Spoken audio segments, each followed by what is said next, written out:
Hey, everybody, and welcome back to Ready Steady Podcast. This is a podcast about board games, and as usual, I'm Mike, and I'm joined by Barry. Good morning, good evening, good afternoon, good whenever. Good to go. That's what I like to say. Yeah, we're all set. We've been playing some games. We've been looking at some games. We're ready to talk about them. That's why people are here. While people are here, you're here to learn about board games. If you're not, how did you end up here? How did you come to find us? I'd be interested to know. Must be those great thumbnails. Me staring off into space, looking all confused. The same thumbnails. But if you look closely, the board game shelf changes to reflect what we're talking about in the episode. That's clever, isn't it? It's like a spot the difference. You can play a game on YouTube. And on Spotify now. Spotify allow thumbnails. Spotify videos, yeah. Yeah. But they didn't used to have thumbnails on them, and now they do, so that's fun. Wow. Progress. Yeah, not on Spotify. We're getting there. Spotify, the new YouTube, ? Our first section is, of course, the news, or as it's becoming known, Barry's news. Yeah, do some work, you bum.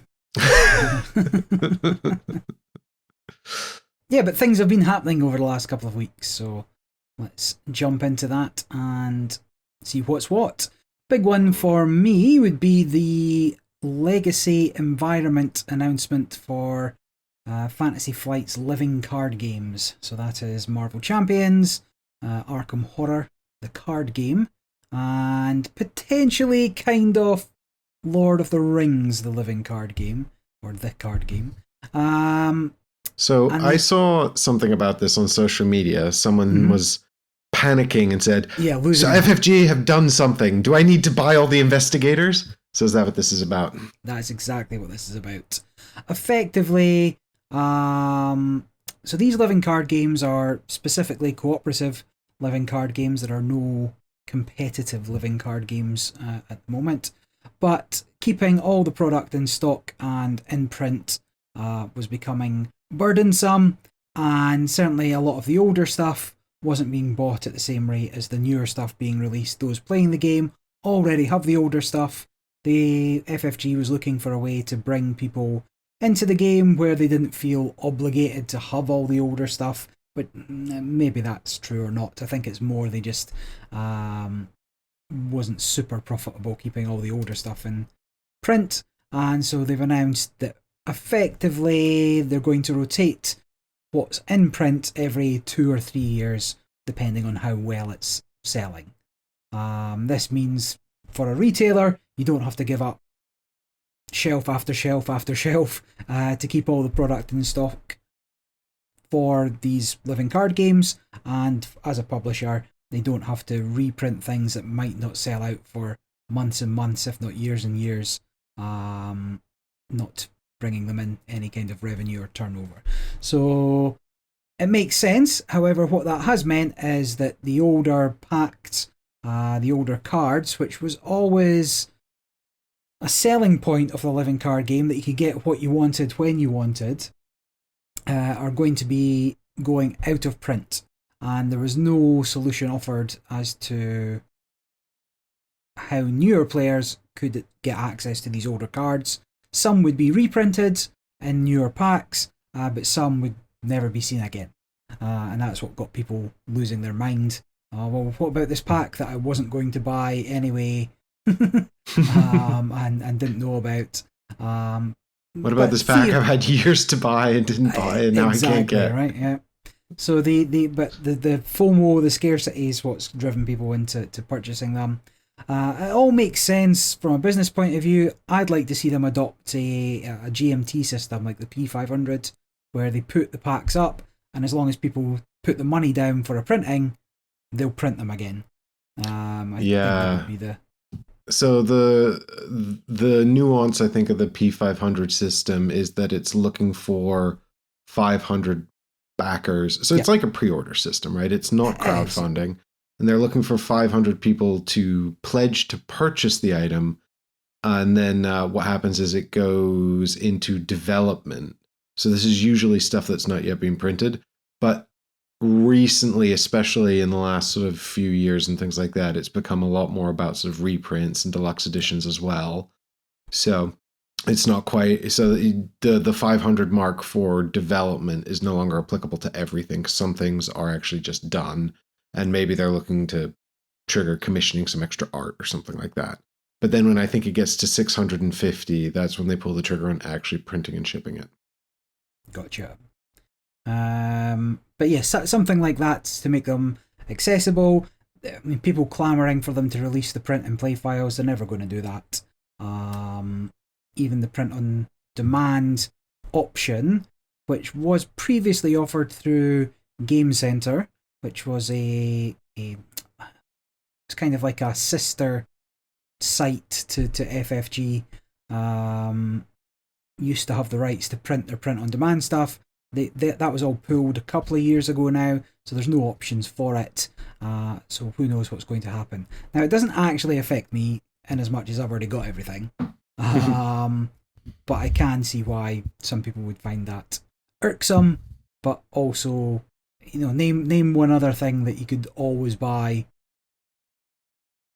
10, 15 years down the line, be it a board game or otherwise. So yeah, fine. Like it makes sense to me. Well, I think it's the bespokeness of the product, right? Like Monopoly's never gone anywhere, damn it. Yep. Why do the investigators have to die and Monopoly stays around?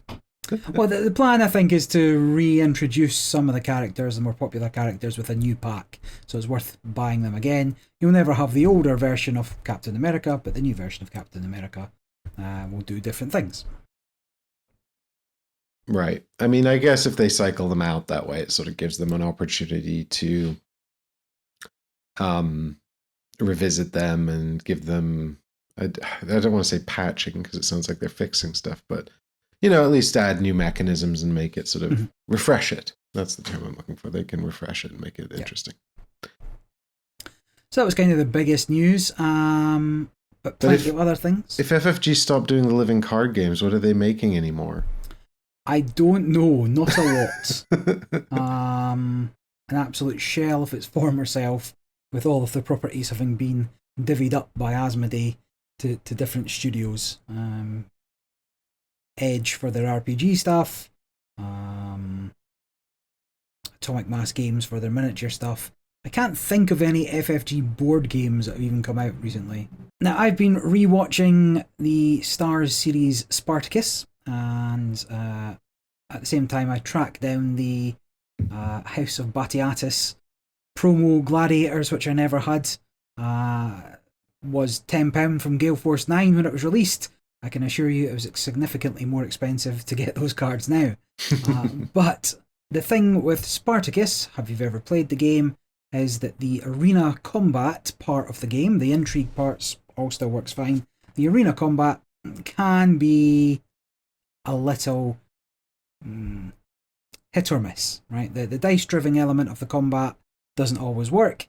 The actual equipping of gladiators and fighting of gladiators and gladiators' abilities can either drag on if somebody runs around trying not to get hit, or can be over in a flash. It's not always satisfying, let's put it that way. So at times I have looked for other gladiatorial combat simulators, well, maybe not simulators, but games, and I did find that in the form of For Glory. I don't know if you've ever played For Glory. No. The original box is just a head-to-head, so two-player deck building arena combat, but all card-driven. Everything's card-driven, so your gladiators have go to an arena, you exhaust them for their powers, you can play cards and events and things, but it's all card-driven. I did see in Kickstarter there's a game called Blood on the Sands, which looked really interesting, and then I looked into it, and it's much more of a skirmish minis game than the sort of board game that I first thought. And a lot of it's looking up tables for combat and movement and things like this. So whilst I was initially quite interested, I thought it could be potentially a straight swap for the combat in Spartacus. This looks like it's much more complicated, whether or not it does play quickly, whether or not it does give you the feeling of a fight in the arena, I can't say, not having played it, but watching some of the gameplay videos, I get taken out of the games when you have to look up tables. Like, I think that moves things a bit too far towards the war game side of things. But it did look interesting. It was same dice. You can spend the dice to ones move, for example. 6s are wild, a 5 might be defend, and a 4 is attack. So depending on what you rolled within your dice pool, that was what your decisions were, what you were going to do on your turn. And I thought that could be quite interesting. But every gladiator's got their own traits which you roll for. So you build a character to fight in the arena, and it just ended up being less board gamey than I first thought, and I don't think it is a good fit for what I was looking for. But if you do like the sound of that sort of thing, that is up on Kickstarter now, and might be worth a look. Have you've played Hoplomachus? Hoplomachus, yes, I have played Hoplomachus. I have not played it. Is that that only solo? No, so Hoplomachus is actually a head-to-head skirmish game, or it functions as a team game 2v2. Victorum is the original sort of solo module for Hoplomachus, split out and become its own game. Victorum can be combined with Hoplomachus Master Edition to create sort of a more varied experience. It broadens the variability of it, doubling all the units available to each faction. But Hoplomachus, you pick a faction, and then they fight it out in the arenas, and the arenas all have different flavors. It's enjoyable enough. We played it 2v2. I had a good time with it. The reason why I wouldn't keep it in my collection is, for a start, if you're looking for sort of gladiatorial combat vibes, I don't think you'd really find it here. It feels more kind of like sort of squad combat vibes. Like positioning is really important, and it's a hex grid, and the unique powers of all the individual units are really important. But it's a little too fantastical to really capture like ancient Roman gladiators. Like the factions are, some of them are sort of like, probably a little bit too generic, sort of mystical, Far East. Like maybe should have been a little bit more culturally sensitive. I don't know. Now that I think about it, I'm like, they're from a mystical land and they look like they're from the Far East, but I couldn't actually tell you exactly what. They've got crossbows, so maybe they're based on Chinese folklore. I don't know. But there's that faction, But then there's also like Atlanteans and the lava people from the underworld and stuff like that. So it's very sort of like fantastical. But like fundamentally, it just kind of comes down to dice combat, and the dice are just there's nothing you can do to mitigate the rolls. So you just straight up, you roll the dice and that's it. And it just feels really dated. Yeah. It feels like the dice shouldn't be a swinging. And to be fair, it's quite an old game now. And with the master set, I don't know how much rules rewriting they did, but they didn't do a whole lot. I don't know how much. Here's how much. No, I don't know how much rules rewriting they did, but my impression is that they didn't do a whole lot because, this very dated aspect is still extremely present. Gotcha. Well, I will say Blood on the Sands also has some, what I would consider potentially archaic mechanisms where it's roll to hit, roll to see where you've hit, roll to wound, roll for defense. Like, there's a lot of things going on there that are in war games, but not so much in board games now. And if you are looking for a good 2-player gladiator game, For Glory is great. The expansion, which adds up to 4 players, don't do it. Too long. Just play 2 2-player games. You'll have enough pieces. That's, very steady play, recommended. Before we move on to the next story, I just wanted to say, in reference to your Gladiator combat game stuff, I was just thinking, like, had I played anything, because like very often, like, because I was thinking about like what makes a Gladiator game, you know? And I suppose in my mind, actually, I always think about the old Warhammer Gladiator game that was in like White Dwarf in the mid noughties for like all of 10 seconds.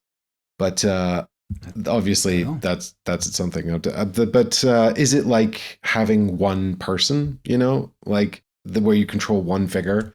Yeah, You know, if you have part of it. That's got to be part of it, right? Like if you have too many figures, it starts to just feel like a skirmish battle game. Um, you know, is it enough to have an arena? You know, like a la say, like why doesn't Super Fantasy Brawl feel more like a Gladiator game, right? But actually, the game that stuck in my mind just now was Senjutsu Battle for Japan. Did you play that? I know it. I've seen it at least. Yeah, so this is from Stone Sword Games, who did send me a review copy of the game to try.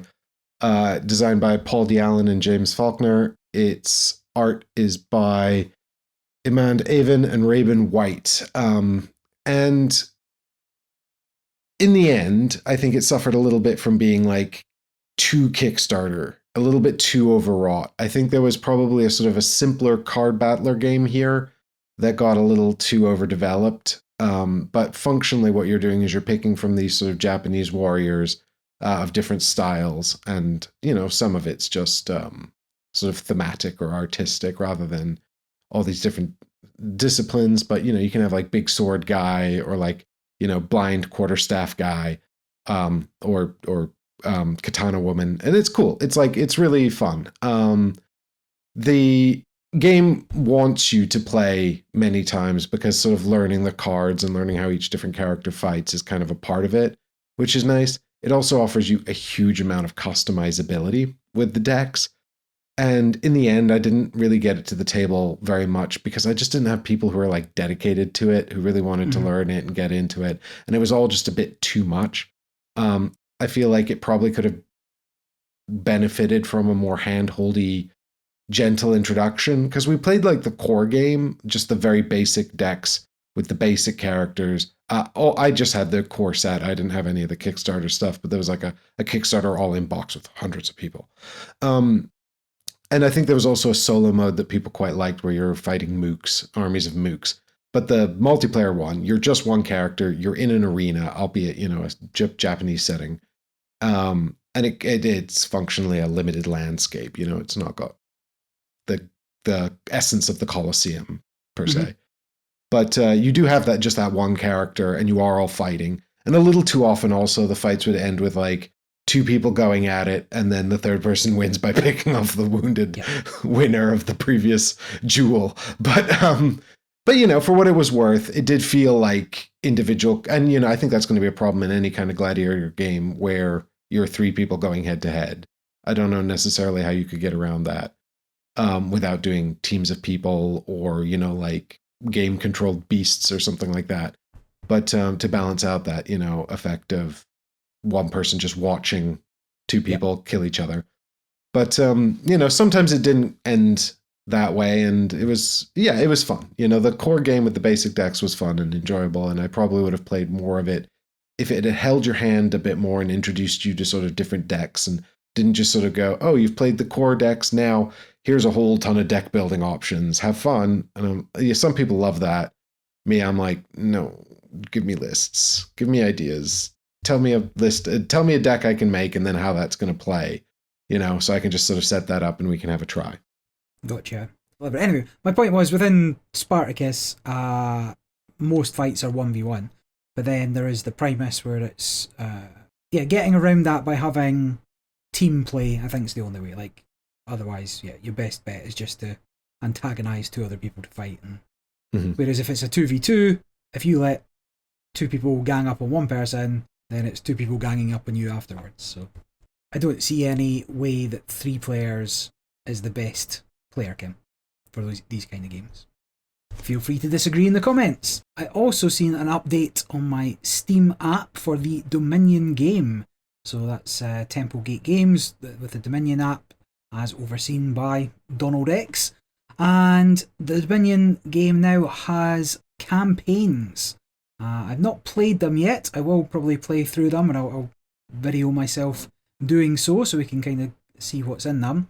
Every expansion has a dedicated campaign.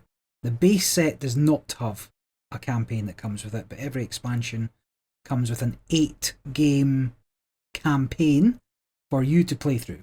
And these campaigns include a lot of game-changing elements.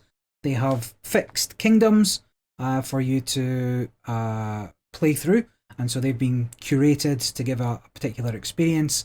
But in addition, it is the video gamification of Dominion. They now do things that you could not do in the physical realm, and that could be something as simple as turning an existing card into a shadow card, adding stickers to cards to change what their abilities do, adding particular rule sets, so when you buy a card you get an additional card that's not from the supply. There's a lot of things that go on there, and you play through the 8 scenarios, so to speak, or the 8 kingdoms, to get to the end of the campaign before finally completing it. So I've not played it. I don't know how good it is. I don't know. I think it's good that the app has this. Like, Dominion is Dominion, and if there was nothing really to differentiate the physical and the digital game, not that there really needed to be, but if you've played a lot of Dominion, having something that just you couldn't do in real life gives you a reason to have the app, more so than just being able to get more games in. I mean, I don't get Dominion to the table. So I've got like half probably at this stage of the released content, which is a lot of content because there's a huge amount of it. And we got Dominion to the table in its physical form not that long ago, actually. And it'd been ages since I'd done that. And I was really worried, having played the app a lot, and I have all the expansions on the app. And I was really worried, having played the app a lot, that I'd be bored playing with the old familiar physical sets that I've got. But actually, because I'd been playing the app so much, it was really nice to play the game physically, and it wasn't too much trouble to sort of set up and run, just because of the sort of the way I've organized the sets. Not anything fancy, just in a couple of boxes with folded space inserts. But it's what I appreciate about the app is having access to literally every card in existence, and it will organize a completely random seed for me whenever I push the button. What I appreciate about the physical copy is I actually get to play physically. I don't think I could get what the app provides from the physical copies anymore without developing a huge amount of resentment for setup time. Yeah. Like, it's so all the landmark cards and all of the extra cards that need to come out, like the hexes and, these sort of like X kingdom outside of the kingdom stacks that you need to put out depending on what kingdom you develop.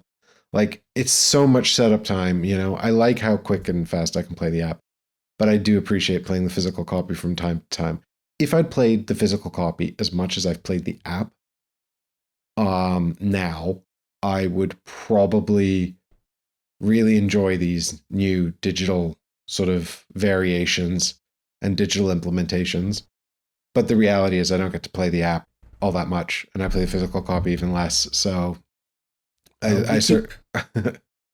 we keep trying to get a game of Dominion in recorded for the channel, but one day. One of these days. But Dominion, great game. I'll check out these campaigns, see if they really add anything. I don't think Dominion really needs that much more, but I'll give it a go. Yeah, and I also a couple of friends of mine got into Dominion, and they're people that I play board games with quite often. But they'd never played Dominion, and I hadn't really talked to them about it. So they were like, "Oh, do you know this game Dominion?" I was like, "I don't know Dominion." And we were playing the app version, and it's not the easiest thing in the world to like sort of I mean, to be fair, actually, now that I've got my head around it, it's not too bad sort of setting up specific cards and sort of making sure there are certain things. And they've gotten better at adding options like make sure there's always trash or make sure there's always buys, so you don't run into those degenerate kingdoms where you can generate 1,000 million gold, but you only have one buy a turn, so none of it matters. So they've gotten better at adding options like making sure the kingdom is balanced and offers all of the different things you need to make the game mechanisms work. But they were so overwhelmed by all of the cards and options and everything that was going on with the full complement of cards. I was sort of reminded as well, like, really it's this stuff exists largely for people like you and me who've been playing Dominion for almost 20 years. 20 years ago, yeah. I mean, it's been 16 years, I think, actually. I just rounded up for dramatic effect, but that's still a long time. Very true, very true. And it still keeps going. Yeah. And they'll never take that out of print. They reprinted all those second editions. Come on, FFG, get your shit together. Well, if they do... my concern would be when they do third edition and they make the actual art and graphical design better, and I'd be like, It'll all be AI. That'd be nice. It'll just be hyper detailed AI stuff. Your next story. Yep, so just one for the RPG players, and particularly online RPG players. Call of Cthulhu's got its first starter set on Foundry Virtual Tabletop, and that includes all the same things you get within the physical starter set. So the 3 scenarios suitable for sort of between 1 and 4 investigators, typically, along with the games master or the keeper, as it is in Call of Cthulhu, and pretty reasonable price. Things like $15, £15 or something to get it and try it. I did get Foundry towards the tail end of lockdown to try and play some RPGs, but I never really got any games in. I spent a bit of time setting up the Call of Cthulhu scenario Dead Border, but by the time I'd kind of got to grips with what everything could do, we'd actually played it already in real life. And then I never went back to make any more scenarios. So if you want to try it and you have Foundry, it's there. I can recommend the system. It's not too difficult to learn. Roll a D100 and try and roll under your stats to succeed at checks. And that is basically 90% of the game. The rest is role playing, which is very straightforward. So that is out now, and if you're into that sort of thing, I would recommend checking it out. And then I guess finally, Board Game Geek have just published a huge list of new games coming to the early years conventions. So I forget what the conventions are. There's one in Germany, Spielwarenmesse. There's one in Cannes, the FIG Fair, and one in Louisville, Kentucky, Gamma. And so they've combined all the new games that are going to be there for demo, announced, and I went through that list just earlier and discovered that Furnace is getting a dual version. So much like every other game in existence, it now has a 2-player specific game. Now, Furnace, by... who publishes Furnace? Hobby World? No, Arcane Wonders. Arcane Wonders. So this... Furnace Duel published by Hobby World. Interesting. Anyway, it works perfectly fine at 2 players. The regular Furnace, yeah. I think the auction element does benefit from slightly more players, but of all the auction games at 2 players, I think it does a lot. So you're deciding which ones you want to bid more for. People can undercut you for a benefit. Well, not undercut you, but they can bid on things you've already bid on to get a benefit. And so it's not just a zero sum. Somebody walks away with everything and somebody may walk away with nothing. The dual version does seem to add a few things. There are maps, there are special rules on each of those sort of game boards, those maps to play through.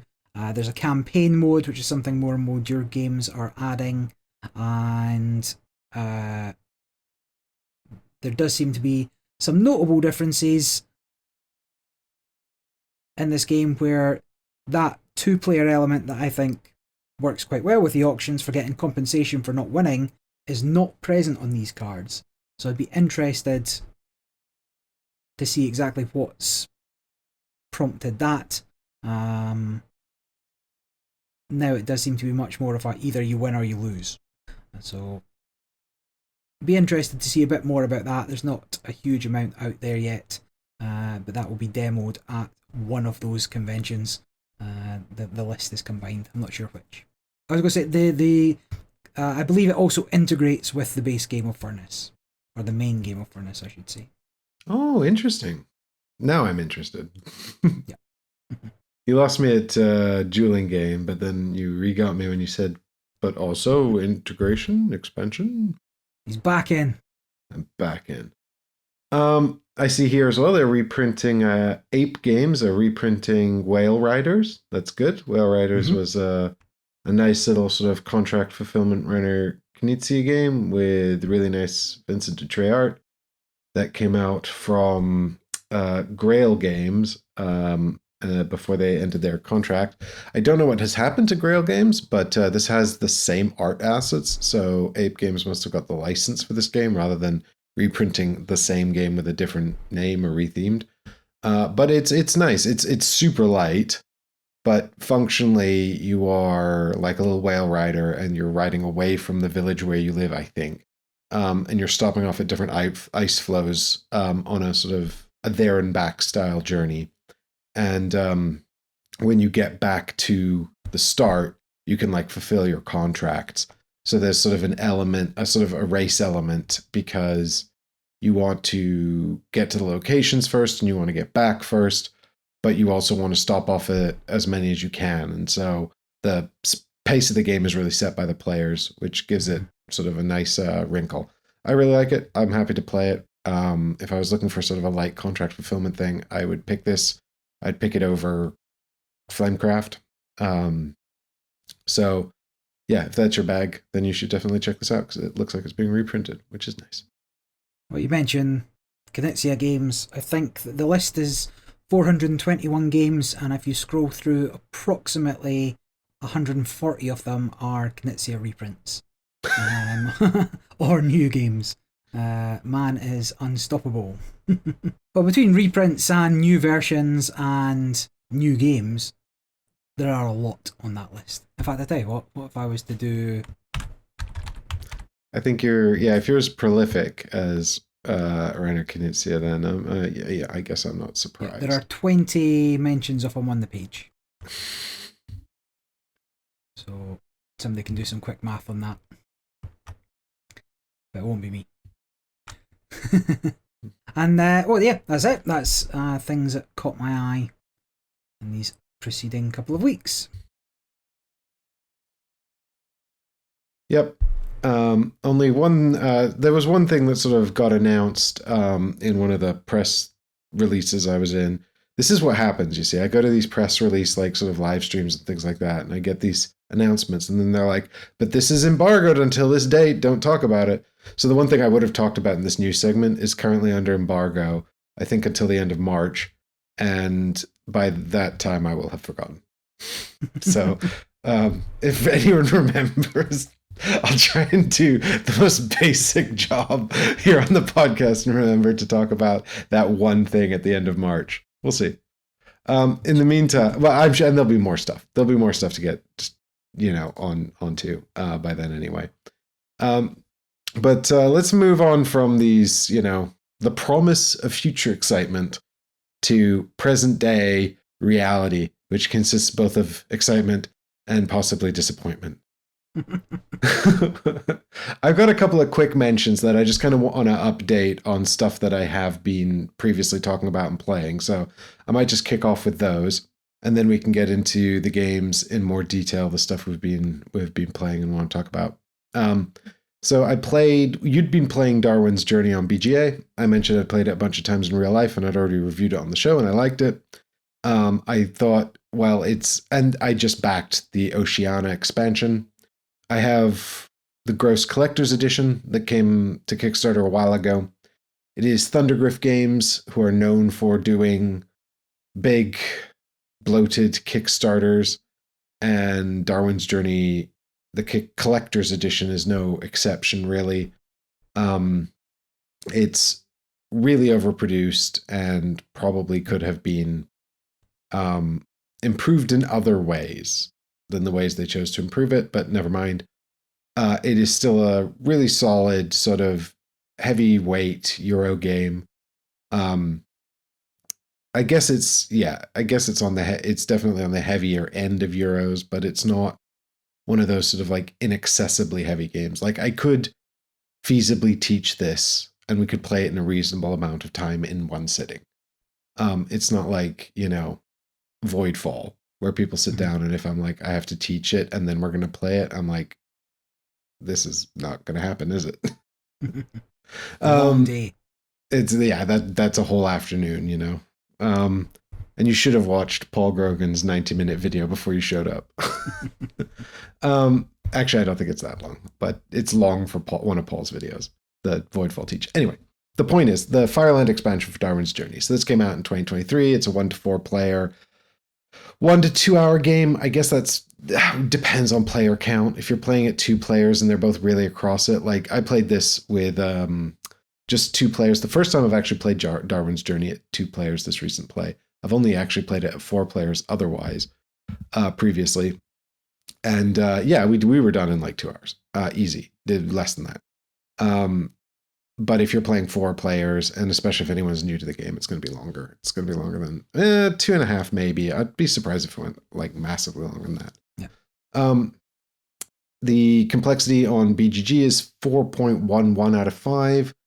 That's pretty accurate. It's got a lot of sort of heavy Euro elements going on, and then it adds in some interesting wrinkles that are probably a little unintuitive if you're used to sort of conventional mechanisms. It sort of has some funny bits, and then there's a lot of like sort of little rules that are easy to forget. So I reckon that complexity probably largely comes almost entirely from the rules overhead. Like once you're playing the game, what you're supposed to be doing is relatively clear. How to do well at it is quite difficult, but it's not like you're sort of overburdened with strategic options and you can't possibly think what to do. That it's not that bad.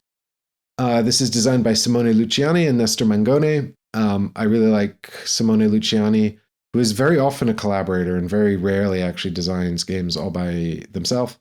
But Nestor Mangone I don't generally like very much. I find his games to be far too dry. Their previous collaboration was Newton, and I thought Newton was way, way too dry. This is much better. And the art is by Paolo Voto, who we've talked about before.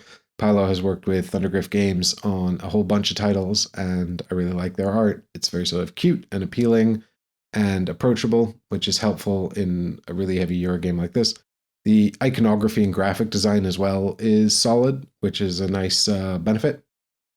So the Fireland expansion adds so this is like the big box expansion, right? There's like 5 modules you can add that came with the collector's edition. So you can add animal companions, which are just like little benefits at the beginning of the game. They actually said in the rulebook, like, give these to players that aren't that experienced to help like balance the game out. And I was just like, oh, well, we're too experienced to play with the animal companions now. Sad, because the cards are really cute. They're little dogs and cats. I was like, I want to play with them. I never played with them because I was like, oh, I won't play with any expansions. And I'm like, wait, this one makes it easier though. There's pirates, which are really cool. You put out all this treasure and then the pirates are going to raid you and you can get the treasure and there's money. That looks really neat. We didn't play with that. So and then there's some great ship module as well. And also like a stables module where you're building stables and you have a horse. But we haven't looked at any of that. So we just did the Fireland expansion, which is a different expedition. So the standard game, I believe, is the Galapagos. This is somewhere else. And in the standard game, you've got 3 islands. In this game, it is, I guess, in the standard game, like you've got 3 islands, you put out explorers on the islands, and they're functionally just tracks. You move your explorer along the island, you get benefits and discover things that you can report to the museum for money and prosperity and victory points. In this game, it's sort of, and then there's also a route that the Beagle Darwin ship is taking, and you're supposed to try to move your ship along with Darwin's ship and keep up with it. The further you fall behind, the less you qualify for some bonus points, which is sad. And also, as you move along the route, you will get to put out more explorers on additional islands. So the original board had 1 water track and 3 islands. And as you progress along the water track, you got to unlock the 2nd and 3rd island. So giving you a fun dilemma of, do you race along the 1st island, or maybe try to race to the 2nd island and get started on that before anyone else could? Because you definitely won't get to explore all 3 islands fully. There's no way. And what the new board does in Fireland expansion is it mixes this up a little bit by having separate water tracks, some of which can only be reached from the island. So, for example, so you've still got the main water track with the Beagle and your ship's following it, but now when you get to the 2nd island, there's a point where your explorer will advance sufficiently to unlock a 2nd water track where you'll put a 2nd boat, which doesn't have any more islands to unlock on it, but you'll still continue to unlock islands on the main track. And there are many more of them, and they're generally smaller. So there's, like, I think 5 islands instead of 3, 5 or 6. One especially is particularly small. So there's that. And the other major addition to the game is the time track. So this is a new resource that you have to manage. And this is linked into the sort of the adventures that you're going to get up to. So it adds a land adventure and sea adventure deck. And these are cards that you draw when your boat or adventure or explorer passes a point. So there's these adventure points as you move along the land and sea tracks, and then you'll draw a card and it'll give you an option, just one of 2 options, and they'll both be pay some amount of resource to get some amount of benefits. But there's also a little set collection element, because some of the options allow you to collect little tokens that you need for points at the end. You start off on a -10 penalty, and as you get the tokens, the penalty is eventually removed and replaced with benefits, points, just straight points. So, you want to try to collect those if you can. And very often it will be asking you for money or time. And you can't run out of time, but the time track sucks because it's got 3 penalties on it. As you spend time, you'll accrue the penalties. If you want to get rid of the penalties, you have to move back up the time track, and the penalties make everything worse, or certain things worse. Some are much worse than others. If you fall off the bottom of the time track, then you just lose 3 points and stay where you are, which is also a big penalty. So you basically managing this time thing is like really important, and you have to be careful about it. So we played the 2-player game, and look, here's the thing. It's fine. If someone said this is the alternate sort of advanced map for Darwin's Journey, I would have been like, yeah, okay, cool. I liked it. I like Darwin's Journey. This is kind of more Darwin's Journey. I definitely think this asks you to be more keen on the setup, because you can sort of get, I think, caught out by the various different setup options that have come out, vis-a-vis like these sort of the variable setup of these action tiles that are put out, the variable setup of these incomes that are put out. I'm trying to explain this in a way that people who don't know the game will sort of understand, because there's a lot of variance in the setup of the game, even in the core game, but the Fireland expansion adds more variability and then the interaction with the time track as well makes that variability, I think, more important to understand. Like, in our game, the time track had a penalty for sending letters. So the income from the letter correspondence action became less effective if you'd spent any time. And so understanding the ramifications of that is more important in the expansion. So really, it does feel like it's for players who are quite familiar with the base game and can sort of intuit that sort of thing. Not the time track won't always impact that action. That's a variable setup thing. But for people who haven't played the game, the correspondence is incomes, and you're competing for income on those spaces. And so, like, yeah, as an advanced map, great. I like the game. I liked this. I think that the time track will be as consequential as the variable setup allows. One of the things I really appreciated was the game comes with 5 scenario cards, which detail a setup. So instead of randomizing everything like you normally would, you actually set it out specifically. And what's particularly nice about the setup cards or the scenario cards, and by the way, we didn't use any of them, we just randomized it. But what's particularly nice about the scenario cards is that they tell you what it will do. So they're like, this setup introduces more money, it's easier, it's more flexible. This setup is for really advanced players, it's savage, and you're always going to be broke, right? So I really like that. I really like that it details that and gives you those options. I think the Fireland expansion as its own box is something like 20 to 25 pounds. I don't know if it comes with any of the modular expansions. I think it might come with the Pirates, which I haven't played. At that price, I'm not sure if it's worth it. I think you'd have to be really tired of the base game to want this alternate map. It's not doing anything significantly new or exciting, but I really like Darwin's Journey, so I really liked this. If I was only going to play the Fireland expansion moving forward, I'd be completely fine with that. The extra rules overhead didn't feel like a burden. It didn't feel extraneous. It didn't feel tacked on. It integrated very seamlessly. There's people who've written on BGG, I think I saw this on BGG, which is part of what made me want to reach out, that it's like, this completes the game, or, this feels like the whole game now. No, it doesn't. No, it doesn't. It integrates very well, and I think it was clearly designed alongside the game.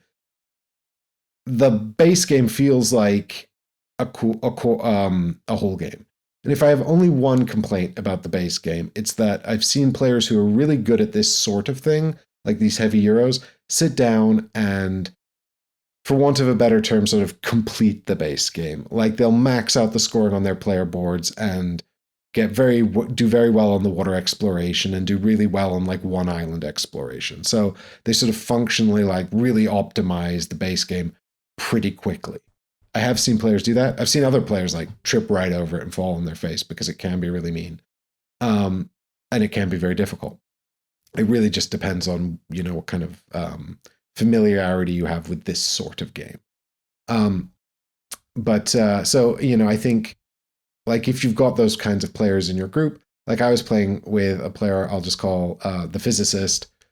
He's really good at this sort of thing. So, the Fireland expansion was probably a welcome extra amount of complexity for our game, but I don't think it like completed anything that was incomplete before.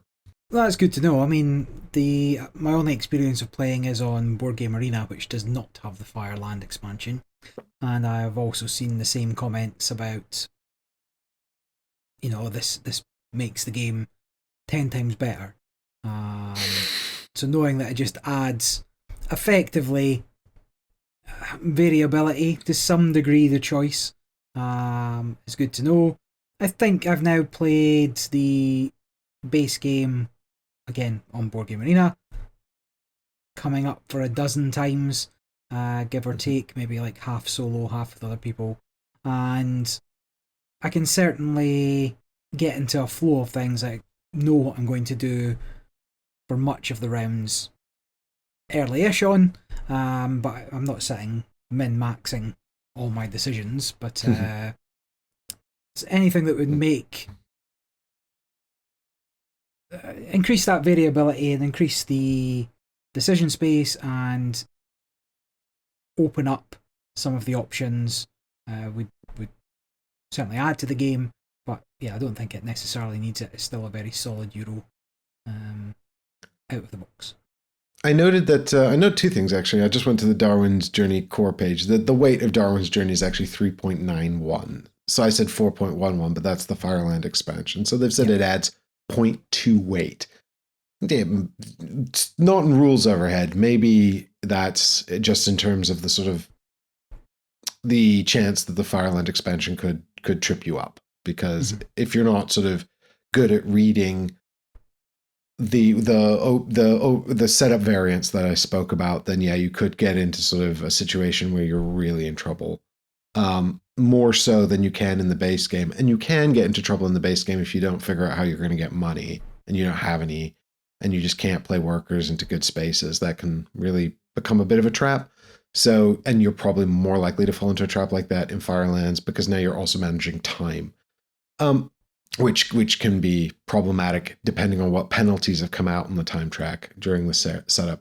I also note that it's broken the top 100. It's 94 overall.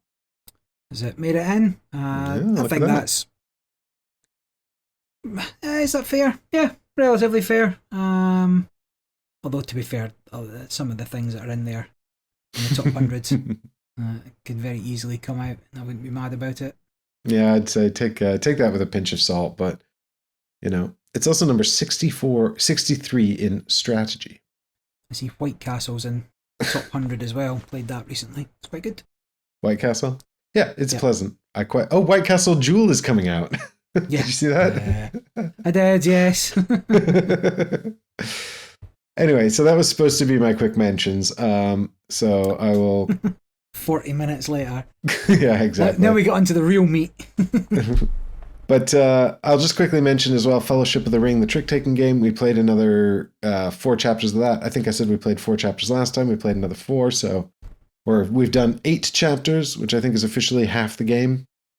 We, of course, don't have chapter 16 and a half, which Barry has, and will have to tell me how it works out. Really good. Well, I've still not started playing Fellowship of the Ring trick-taking game, but looking forward to it at some point.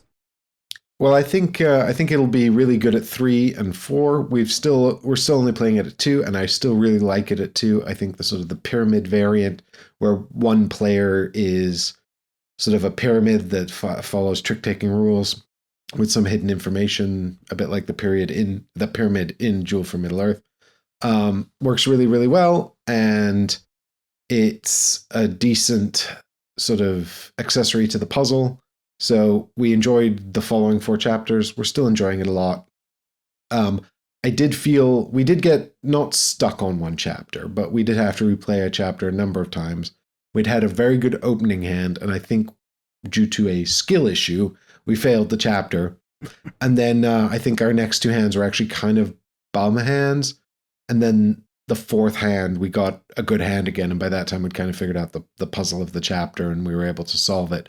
So I do think, to an extent, it is also a game where, like, the deal is going to be hugely important to the level of difficulty, right? Yeah. Like, it definitely ramps up the difficulty, but, you know, it's a trick-taking game, and who's got what cards and where they're positioned can make that a lot more difficult. Along with which characters have got all of the ring suit. Like, the ring suit's really important, and it can really, how the rings are dealt out, I think, might have the biggest influence on how easy this hand is going to be, or how difficult it's going to be. But it's so short, and it's so quick, and it's so easy to play that I'm not too bothered about the variability in the difficulty or the deals. You know, like, we get through 4 chapters in an hour and a half, you know. No, sounds good. I mean, to confirm, the ring suit is not a trump suit, right? No, it's not a trump suit. It's a 5-card suit, and the one ring, so it's numbered 1 to 5, but the one ring is the Ring of Power, and it's got a special option where if it's played into a trick, the player who played it can elect to win the trick. So that is effectively a trump card. Optionally, if they want to. But it will almost always be Frodo. Frodo almost always starts with the One Ring, but maybe some chapters mess with that. We'll see. Whoa, spoilers.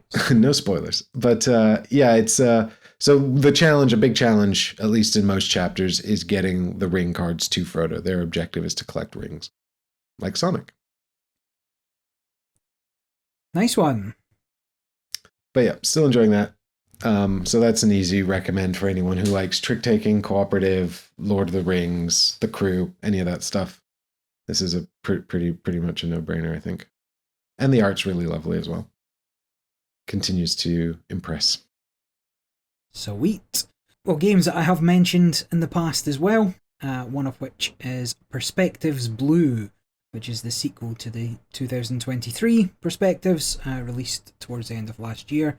It is a cooperative, not quite escape room style game, but puzzle style game, where players are dealt a hand of imperfect information, or at least you only have part of the perfect information, but you also have to make some logical leaps and discuss some elements of deduction in order to get to the story and answer the game's questions, which is how it decides whether you win or lose. So this is published by Space Cowboys and designed by Matthew Dunstan and Dave Neal. Matthew Dunstan, who's done a million things and can't seem to get through a podcast without mentioning them, but Relic Runners, Village Rails. Dave Neal, who's done a couple of Unlocks and Echoes, which is something not discussed, and I don't know what's happened to the series, but it's like an escape room type game or this puzzle type game where you listen to what's going on and then you got to make some assumptions. So you heard footsteps upstairs and you heard a glass clink in the back of the bar, or you heard a fizz and somebody's poisoned the wine or something along those lines. I don't know what's happened to the series, but he's involved in that anyway.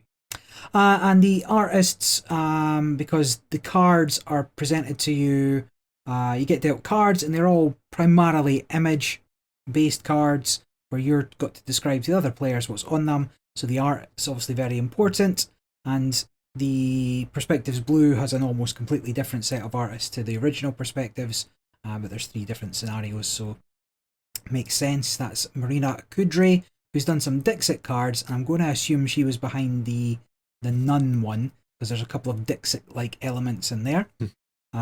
Janos Orban, who did My Father's Work and Diplomacy, both the old one and the newer, well, an old one and a newer one.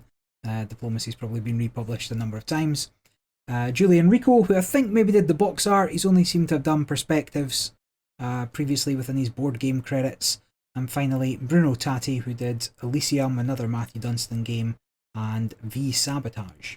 So there's a lot of art in the game, and it really makes or breaks what's going on, because you have to describe what you see to the other players, and other players have to use that information to relate to what's on their card to figure out what's going on. Each scenario comprises of 4 parts, really, and each part has parts 1, 2, and 3 of each scenario have 12 cards of information in them. And so you may, if you've listened to previous podcasts, which you should have, have heard me talk about Perspectives as being one of my favourite games that I played last year. Played it all the way through the Expo, Games Expo last year, and had a really good time. We got, almost maxed out on the points, a few things wrong that we didn't quite pick up on. And the same here, we got 16 out of 16 for the first one, and then 14 out of 16 for the other 2, and had another really good time with it. But unlike some people, I think the first box is better. I think the puzzles and the scenarios within the blue box are a bit more straightforward, are a bit less... what's what I'm after? What's the kind of logic puzzles where lateral thinking? There's a lot less lateral thinking within the blue box than there is in the orange box, and I will say there's a couple of bits in the blue box that even knowing the answer still didn't really make that much sense to us, whereas that didn't happen in the orange box. But it was still a very good time, a very good day's play for going through the whole thing. Each scenario will take a little over it depends how long you talk about it, I guess. We played all of these 3 players, but if you recall the previous podcast, the original perspectives, we played beyond the actual advised player count, up to 7 players, and we still had a good time. It works. It seems to work at almost any player count. I think, you want probably at least 3 just to spread out that information, and so it's not just back and forth on what's going on. But it would still work at 2 to know what's what. And we had the same kind of scenario where somebody didn't mention something that was on their card that became a critical factor into the questions that were asked. But at least in this occasion, the person who had that card remembered when it came to the question, and then we were able to very quickly reverse engineer the scenario that gave us the answer. So, yeah, really good time. Still recommended. Give it a try if those kind of puzzle, escape, unlock style games are of interest to you. Yeah, good stuff. I haven't played either perspectives. So what would you say is the ideal player count then? I don't think there is one. It's more the people you play with, I think, right? So you want people with a little bit of attention to detail, people who are able to take the information you're giving them and logically apply it to their card. You're describing a scenario on your card, and they've got the other piece of missing information, the other side of the vision type thing. They're looking at a castle from one side, you're looking at a castle from the other side. You can both work out, okay, so I've got a flagpole on the left-hand side of my castle. Your opponent, well, not your opponent, but your teammate. Your teammate has it. Oh, I have it. No, it's competitive perspectives. Your teammate's like, oh, actually, this viewpoint, I can see a flagpole sticking out the top. So I'm looking at it from the top right, and I can tell you that what looks like Rapunzel's hair is actually, a woven carpet. Kind of thing to piece it together. So it's not so much the player count, because as I said, we played it at 7. We played it this one all the way through at 3, but we played the 3. We played at 4 and 5 for the different scenarios, and they all worked as long as everybody's happy to contribute and listen and come up with weird and wonderful ideas for this lateral thinking element. But as I said, that's more apparent in the first box than the second box. The second box is a bit more straightforward, so you may want to start there and perhaps go back to the older one. And you said it worked quite well at 2 as well. Well, I've not played it at 2. I think okay. I think I would like it less at 2, because either I've got the information or you've got the information, and if you have fewer cards to look at, you're going to look at them a little bit more closely. When the other 2 people are describing their cards and coming to some sort of conclusion, you can spend a little bit of time listening, but also looking at your cards and going over things you might have missed the first time round. Whether that's something hidden in the background, whether that's, well, actually, did you just describe somebody with this kind of ring? Because I can see a hand coming in from the side that we hadn't talked about before. It's very much a communication heavy game. But yeah, good times were had. Oh, good stuff. A new game, something I hadn't heard of until it kind of showed up on Board Game Arena. And I think if it's not out yet, then it's definitely coming out very soon. But that is Architects of Amytis. And this is a 2-player only tile placing game. And it doesn't quite fall into anything. It's not quite a worker placement. It's not quite a tile placement. It's not quite objective driven.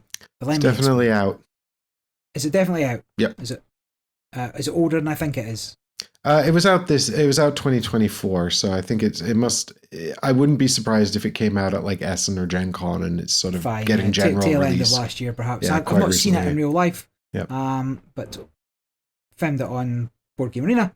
and thought I'd give it a go. So this is published by Hachette and Le Boîte de Jeu, designed by Jeremy Ducret, who did Daimyo, but the one that I'm thinking of, or the one that the one that Hachette published. The Daimyo I was thinking of hasn't come out yet, and if I cut that bit, then nobody even knows what we're talking about. Fine, yeah. The Romaric Galonier, who did Courtesans, which was a fun little set collection type game. And the artist is Agnes Repoche, who did Nova Era, which I'm hoping to play this weekend, and Paris New Eden, which I'm not sure is out yet, but you would she seems to be somebody that you would recognise the art for if you've seen it. Mm-hmm. So, Architects of Amytis, 2-player only, where you have a 3x3 grid, which you're going to be placing buildings on to score points and complete objectives. Your objectives are a shape and colour of tiles. There's 5 different colours: blue, orange, purple, blue, orange, pink, green. Maybe there's only 4. Blue, orange, pink, green. And each of those tiles, in addition, has one of 6 types of buildings based on what comes out at the start. The goal, those tiles are in a 3x3 grid, stacked 5 high, separate to your player board, and on your turn you'll take one of your 4 workers and place it on that 3x3 grid and get the tile that you go on. So it's not quite worker placement, like there's no different actions. You're going to take your architect, you're going to put it on a tile, you'll take that tile, you'll put it on your board, you'll score points based on what that building scores. And so some things might be other buildings on the same level, because you can put a tile on top of a tile. So that'd be like level 2, and you would score all your level 2 buildings. It might be based on the colour. Scores all of the same colour you put down. So you'd get 3 points for your blue tiles. It might be a wall. You'll score for each of your tiles, each of your wall tiles on the outside of your grid, so not the middle space. You score for every visible amphitheatre in both yours and your opponent's board. So if you've not covered them up, they're going to score more. And that's based on the buildings. There's only 6 different buildings, but they can have 2 different abilities based on the A or B side, which is chosen at setup. Mm-hmm. And so the game's going to vary what you want and when you want it based on what those things score. And if you place your tiles so that when you're looking down on it, it makes the shape on your projects, right, your objective, you can score that, squirrel that away. And additionally, you're also playing a game of tic-tac-toe on the place where you're putting your architects. If you get 3 architects in a row, you will activate an endgame objective for you. And they are first come, first served. And so it could be you take the one that gives you points for every level 2 at the end of the game. Or you take the one that gives you points for every level 3 plus in a corner. Or 2 points for every project that you complete. Or just straight points. So you're trying to build up this tic-tac-toe. You're trying to get the buildings that you want and the colours you want. And you're trying to place them on your board and build that up towards your end game scoring. It's very simple to play. Probably doesn't translate very well into an audio format. Would only work at 2 players because of this tic-tac-toe element. And if you ever make 3 in a row, you pick your workers up before putting down again. Otherwise, your 4th guy gets put out and then you pick them up. So the game ends once 2 of those stacks of 5 tiles are empty.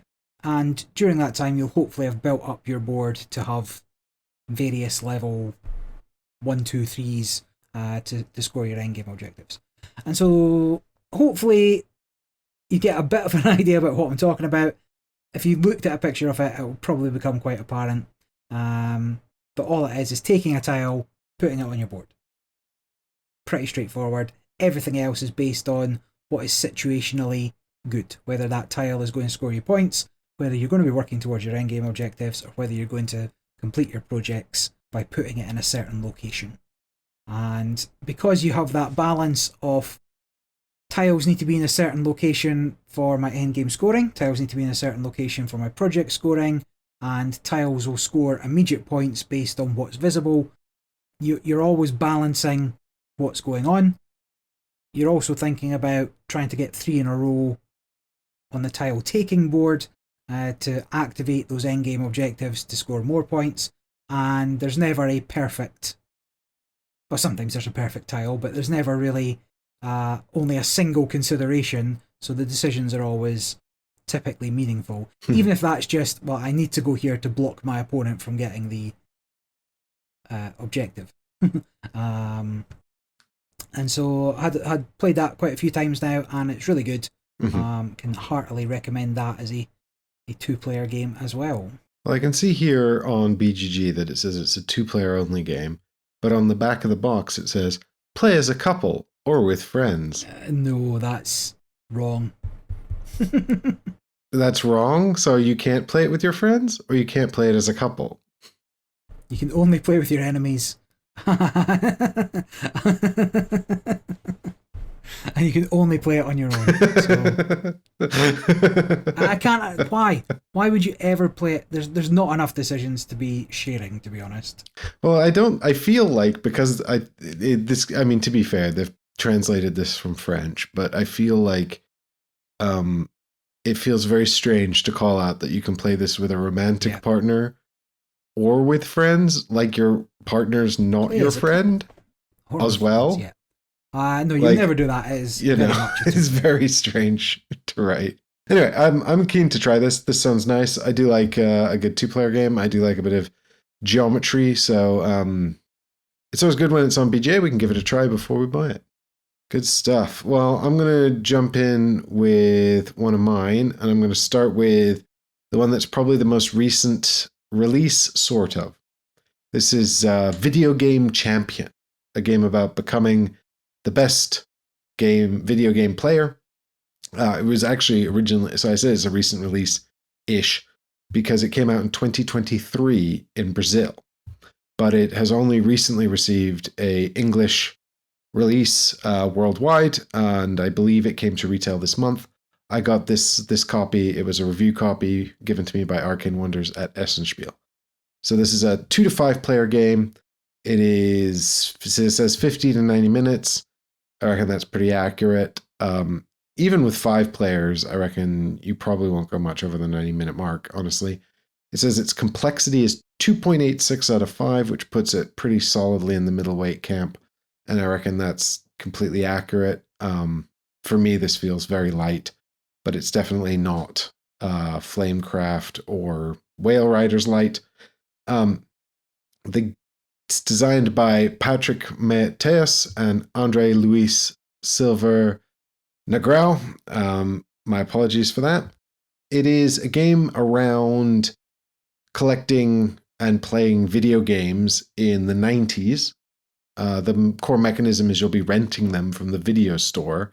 So for many people, this will feel very retro. You know, if you're playing this with young people, you'll feel positively decrepit. But the game does come with a deck of cards that are cartridges, and all of those cartridges are inspired by games of the time. And what they've done is I think it seems as though they've got different artists for every cartridge, because there are 25 credited artists on BGG. So rather than read all 25 credited artists, I will let you know that I did go through and I had a look at some of them, and some of them are bona fide board game artists who've done a lot of board games, and some of them, it looks like this might be their first board game art. But for almost every artist, there was a link to an Instagram or an art station or a website. So, that was really nice to see all the artists sort of credited and their portfolios included. I really appreciated that. And of course, this is published by Arcane Wonders. So it is a lightish game. I actually think it sort of punches above its weight a bit in terms of just timing considerations and player interactions. We played this 4 players at Essen, and we had a really good time. We really, really enjoyed it. When I played it at the club the other week, this is my second play. First time I'd got it out since Essen. And I was playing with what I would, I guess I could describe as players who are used to heavier fare, or at least most of them were. And they didn't engage with it as much as we did at Essen. I guess it was just maybe a little bit too light for the table. Although, ironically, one of the players who's very much into this sort of weight of game, who I would have thought really liked it, was like, "Yep, that was pretty good." So I think this is really nice. I really like it.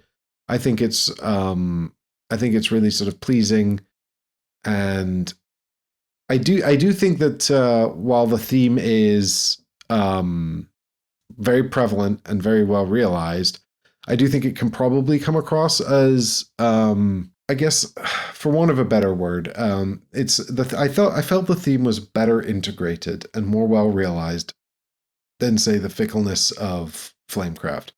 Now, don't get me wrong, I actually quite enjoyed Flamecraft. I think I reviewed it on the channel. If I didn't, I've definitely spoken about it in one of the live streams. And I quite enjoy Flamecraft for what it is, a very simple contract fulfillment game, but certainly the theme of Flamecraft is incredibly, like, the artistry and presentation of that game is, top notch, but the theme and the mechanisms couldn't be less integrated. Like, it's so strange what you're doing, given the theme of the game is around, I guess, small businesses, small magical businesses being run. There's like an element of competition. It's obviously a competitive game. Doesn't really make any sense. That would make more sense if you're giant corporate businesses. But as small businesses that aren't even competing in the same markets, it doesn't make any sense that this is a competitive game. Unless you're all getting together at the small business owners meeting at the end of the day to compare profit margins, which just doesn't seem right given the cutesy theme again. So, like, the video game champion theme is cutesy, and it's about going to the video store on the weekend and renting games and then trying to play them and beat them before your friends can. And so it's got this, like, quite sort of ruthless timing considerations. As one of the players at the table put it, it's actually a bit like Go, where you just need to stay at least one move ahead of the other players. And I think that's very accurate. I like that about the game. I like that it wants you to stay engaged with the timing of things. None of the resources and elements in the game that you're managing, the sort of the logistics, the avenues to points, are very complex at all, but they're all quite strict, and you need to, like, manage your actions very carefully and manage your resources very carefully. Fundamentally, what you're doing is you're picking actions from a grid. So the actions are around the outside of a grid, and then each of the spaces within the grid has a tile, and you're placing a worker, not placing a worker, you're just picking the tile. You're picking the tile, and then you can activate the action in the column or row where the tile was. And so you'll have a choice of two, but the tiles are also critical because they enter an inventory. And when you get to come to play games, then you will trade in all the tiles you've got in your inventory to play the game, and you need to have the right tiles. So there's an element of sort of set collection, I guess, contract fulfillment, set collection. More complex games, thematically more complex games, will have a higher requirement. They'll want tiles. The tiles are colors and numbers. So they'll want sequential numbers, or all the same color, or both. And then, the higher the demands, the more points it'll be worth at the end of the game. There's no mid-game scoring. It's all end-game scoring, which is quite nice. So it's 5 rounds, and the core sort of loop of the game is this. A round is like a week. So you've got 5 rounds, 5 weeks. We imagined it to be the summer holidays, and during the week you're doing chores, or you can't go out. Your parents are at work, maybe. They can't take you out to the video store, but on the weekend you get to go to the video store, and then you can rent and play games. And so turn order is really, really important, because come the weekend, whoever's first in turn order will get to pick games first. And so if you and another player are planning to play the same game, then you want to make sure you're ahead of them. But you can, if you want, beg your parents to take you to the rental store before the weekend, in which case you can play the games first. But it costs you an action, so it's less efficient. But, it guarantees you're going to get to play the games you want to play. And once you've rented it, you won't return it till the end of the week, so people can't play it until next week, and then that might upset their order of operations. So you see, it's like the theme is so sort of well integrated into the game. It's actually easier to explain it like this than it is, to explain it like, right, we're going to do, action rounds in turn order. Everyone's going to get 3 actions. And then at the end of the 3 actions phase, there's going to be a separate phase where we're all going to take a free rental action, which you can do in addition to any actions that you took during those action phases. And the free rental action, you still need to pay the resources and everything you would need to normally do. What's really kind of amazing about this game is I don't know if they actually refer to the action as the rental action in the rule book. They might do, but it doesn't say it on the tile. The whole game is pretty much language independent, with the exception of the game titles on the cartridges. So, the rules are all language independent. You could play with a copy in any language. But the theme comes out of the tiles. Like if you want, you've got these chore tiles that you have to take if you want money. Because you're a kid, you don't have a job. You have to do chores for money. And really, it seems like your parents' system of parenting is that they'll give you the money first and then you owe them chores. So you have to take these I owe you chores tiles and they fill up your inventory. And you can only hold 8 tiles, which includes the tiles you need to play the games. So managing that inventory space is a real pain. And if you want to get your own games from the store, then you have to take 3 IOU tiles, which, is functionally your parents like being like, you're going to have to, if we're going to buy you this game, you're going to do a lot of chores. And again, like the tile doesn't have a name. The action tile doesn't have a name. It just shows take 3 IOUs and also a game from the market, right? But it feels very evocative, right? It just gets this sort of narrative across using very simple game mechanisms, which I really, really appreciate. I feel like I think it's actually quite difficult to do. I feel like more games should try to do that sort of thing more often. Very often we're faced with contract fulfillment and it's just kind of an abstract menu of things that you need. So this really felt like, they'd gone, to an effort to imagine the theme and instill it into all the components and stuff. Having said that, I don't think that there's any mechanisms in this game that are particularly innovative, that are particularly exciting. I think, you could find all of the mechanisms placed in different games from different eras in different times. But what I do think about this game in particular, is that it's relatively easy to teach. The theme is really well integrated into the components, and the presentation is really, really appealing, albeit it takes up a lot of table space. The cartridge cards are really big. You have to build that action grid of tiles. The tiles are large, so you actually need quite a big table to play what is otherwise a relatively light game. It also scales really well. Like, I've only played it at 4. It goes up to 5, but it's not overly long at 4, and it can move along at a really good pace. So that's pretty much it. I think, I think you'll probably know based on what I've said, like if you're sort of like if your group plays a lot of Wingspan and you're like, we need something else, I think this is probably a really good fit for your group.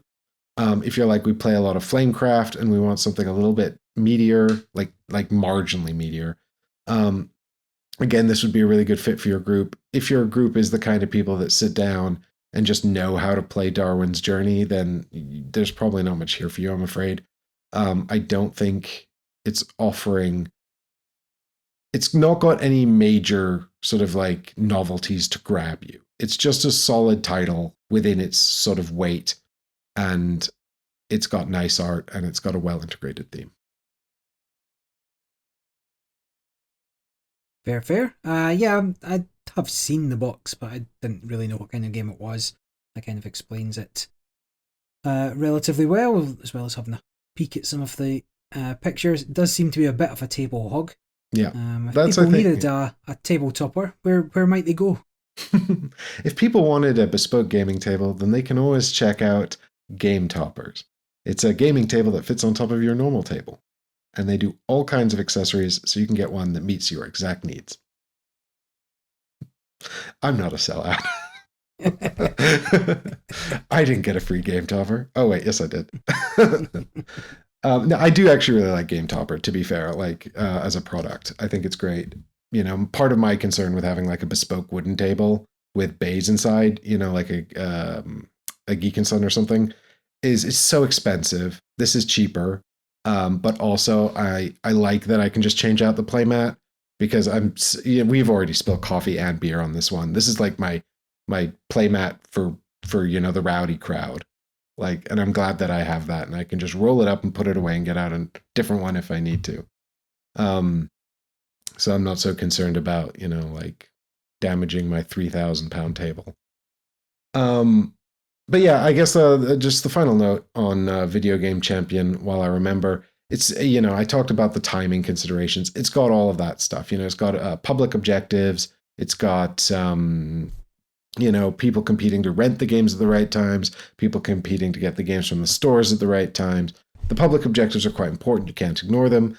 There's also this nice mechanism where you can partially fulfill a game. So it's called playing it, right? So you play a game or complete a game. And when you play a game, you just do like part of the requirements for the contract.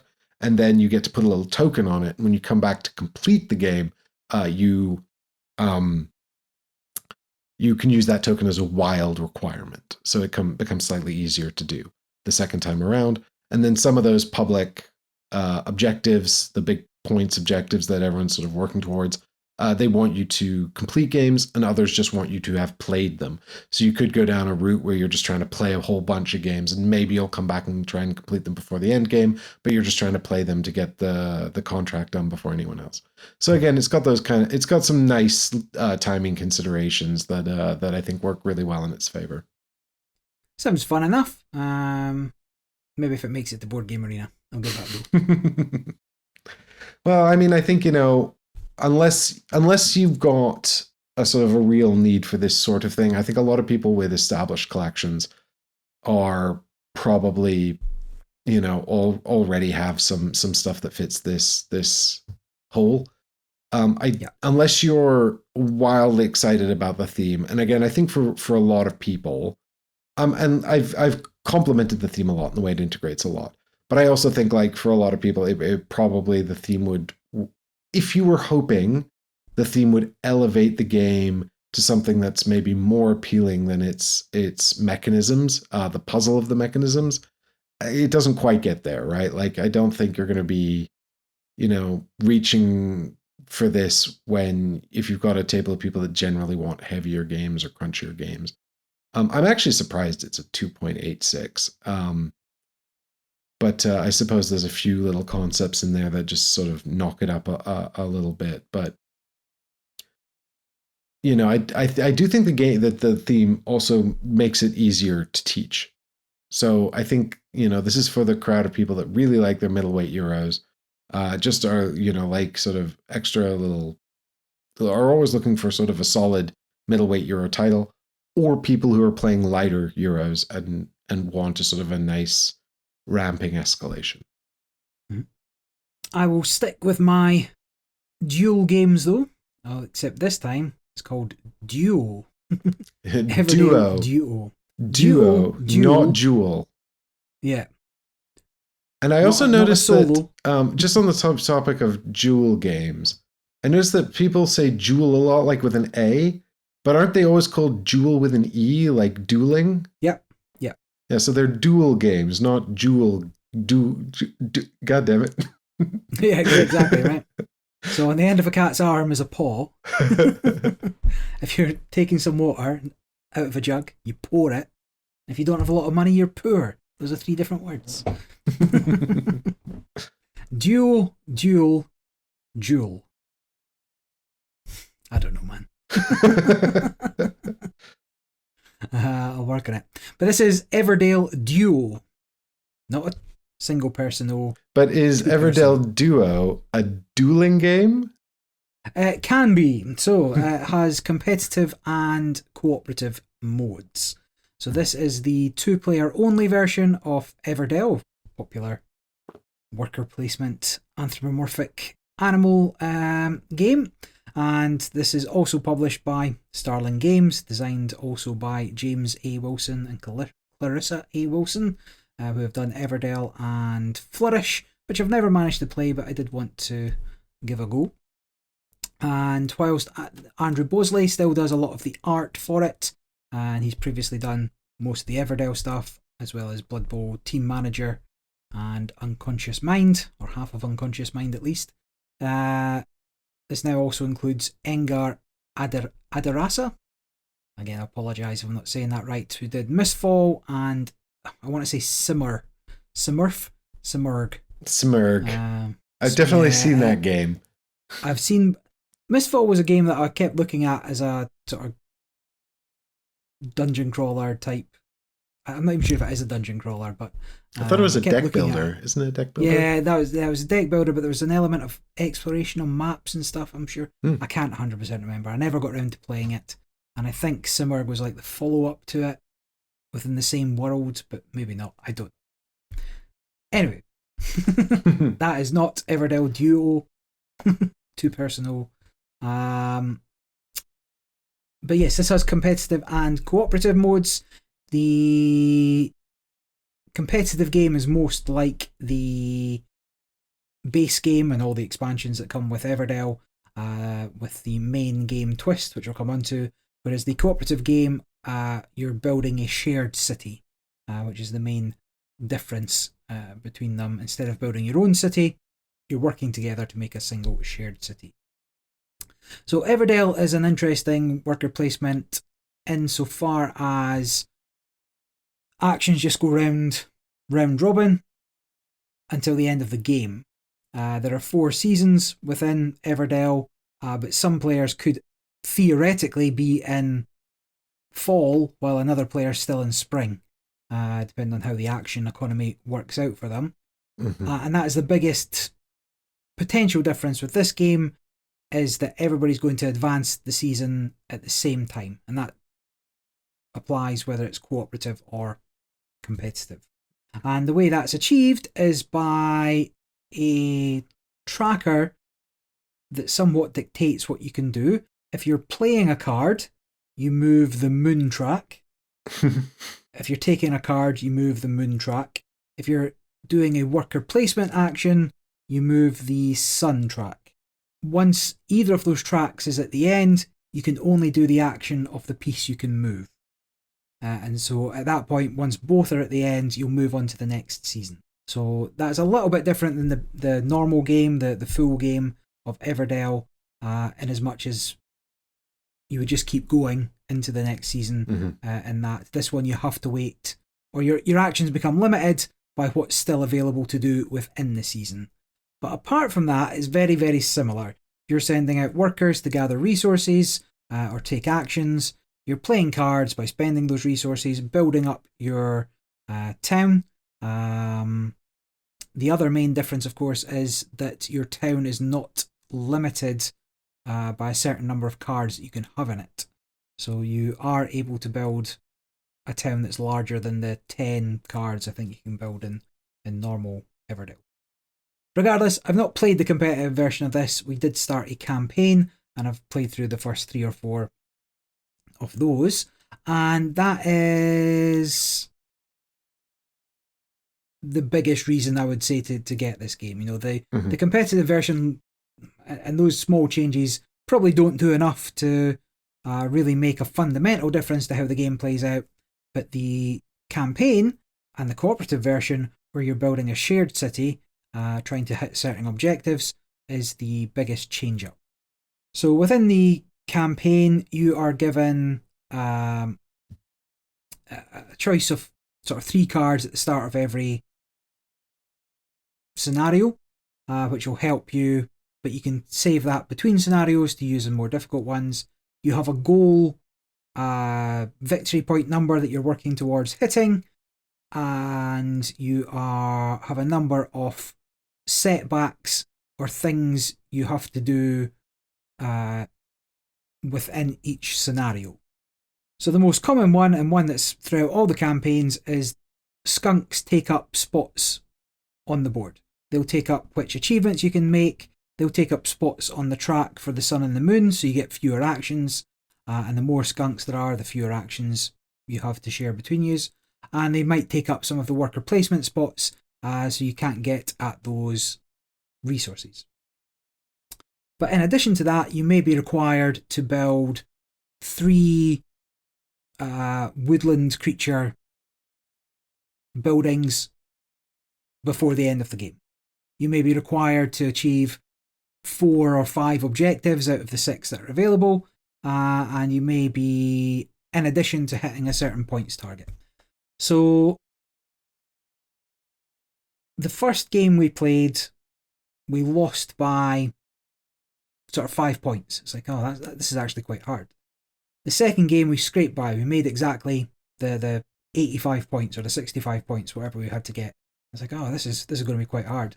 The next game we lost by about 20 points, and we're like, this isn't right. We're both pretty competent gamers, and we were just not even close. So we went back to the rulebook, and we were building our own cities. We were not collaboratively building a single city, which meant we only had half as much stuff as we should have. So at that point, we're like, okay, now we get it. So then we're working towards that, and it's still quite difficult, to be honest. The restrictions that it places on your actions as part of the story, as part of the scenario, and the target points number are not a given to being able to achieve.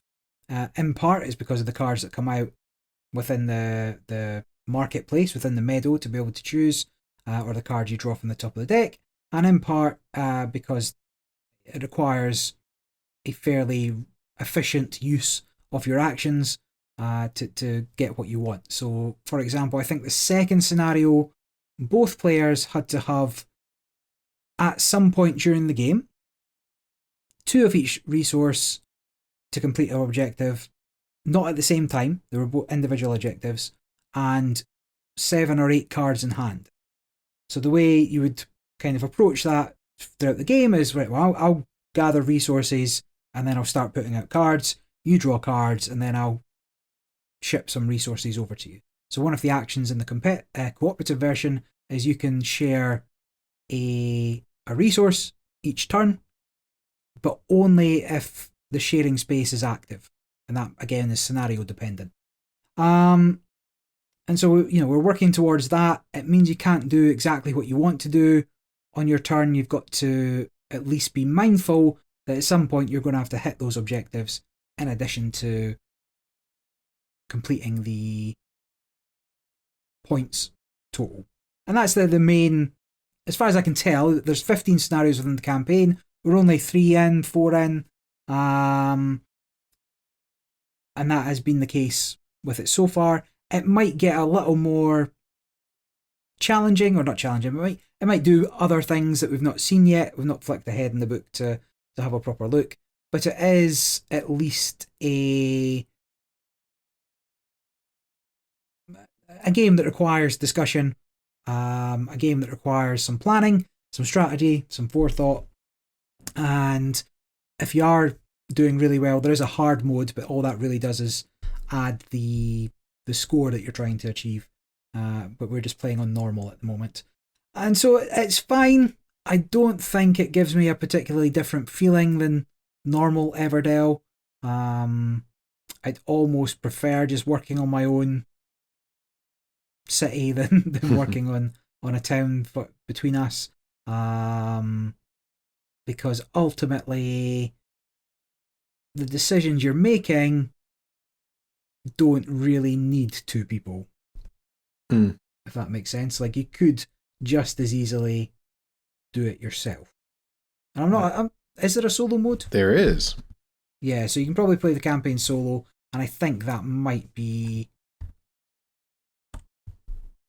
Well, solo is my preferred way to play all my games, because People are the deal with worst. anybody else, yeah. Yeah, we've well established this. So I'm surprised to find you playing the duo version. Yeah. But it is, if you like Everdell, if you like these sort of light, it is quite light, but it's also quite brutal in terms of what it's asking you to achieve. So it's not an easy game. It's not a total cakewalk for playing through on like normal mode or anything. But it's also not necessary, I would say, that this is a two-person game. Other than the competitive version, which is just a slightly tweaked version of the bigger game. Still get barge toads, and that's what matters. That's what really matters. Yep. So whether or not we'll complete the campaign, to be seen. We'll definitely at least, halfway, if we get the 6, 7, 8 scenarios in, decide whether it's worth continuing to the end. And if there is a big dramatic twist at some point in it, I'll perhaps talk about it again. Yep, there's going to be a dramatic twist. They're going to say, find the envelope under the insert and start punching out the construction vehicles. Could be. It's going to go the, what's it called? The rabbits. Watership down. Water down, yeah. Watership down. It's going to go the watership down route. You have to start working together against the rabbits who are coming back with myxomatosis while the field's getting trampled by the human construction workers. Oh, God. Right. That's the legacy version where you got to start tearing the cards up as well. Yeah. And speaking of human construction, I've been playing Civolution. Did we talk about this on the podcast before, or did we just kind of mention it in passing that we'd played it? Great question. I think we talked a little bit about it, but not super at length. Yeah. No, I think we did. It seems that even though they were absolutely convinced they had discussed Civolution on the podcast before, they had not. Right. So I feel like we've definitely talked about this before, but also I feel like our natural conclusion was definitely we're going to play it some more and then talk about it again. Yeah, I wanted to play it more players. Yes. I don't suppose you've had a chance to do that. I have not, no. That's fine. So I've not played it at more players either. I actually have only played Civolution again at 2 players. But I also didn't encounter the same problem you had exploring the map, and I certainly didn't encounter that in this game either. So this is the 2024 release. It came out at Essenspiel. It's, of course, a Stefan Feld game, which is, I think, why most people have come across it. It says 90 to 180 minutes. I think, yep, that's definitely going to depend on player count and people's sort of familiarity with the hobby. It's heavy. It's 4.20 out of 5 on BGG, which seems right. There's a fair amount of rules overhead, but on top of that, there's also very open scoring, and the game doesn't really give you much direction on how to focus or achieve points. So you've got loads of options and no real direction. So you're going to have to kind of figure it out for yourself, which I think is where a lot of the weight comes from. The artist is Dennis Lohausen, who actually worked on Gaia Project, Terra Mystica, Arc Nova, and A Feast for Odin, amongst many others.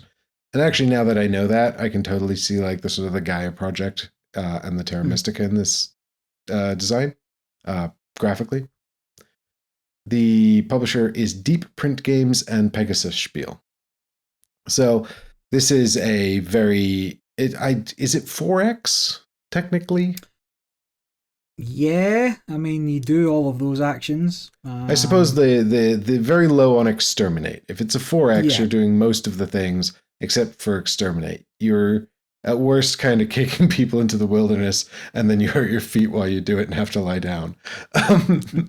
There are also weapon technology cards that you can develop, but they're not really practical, and mostly they just allow you to kick people into the wilderness slightly more efficiently or earn some food while you do it.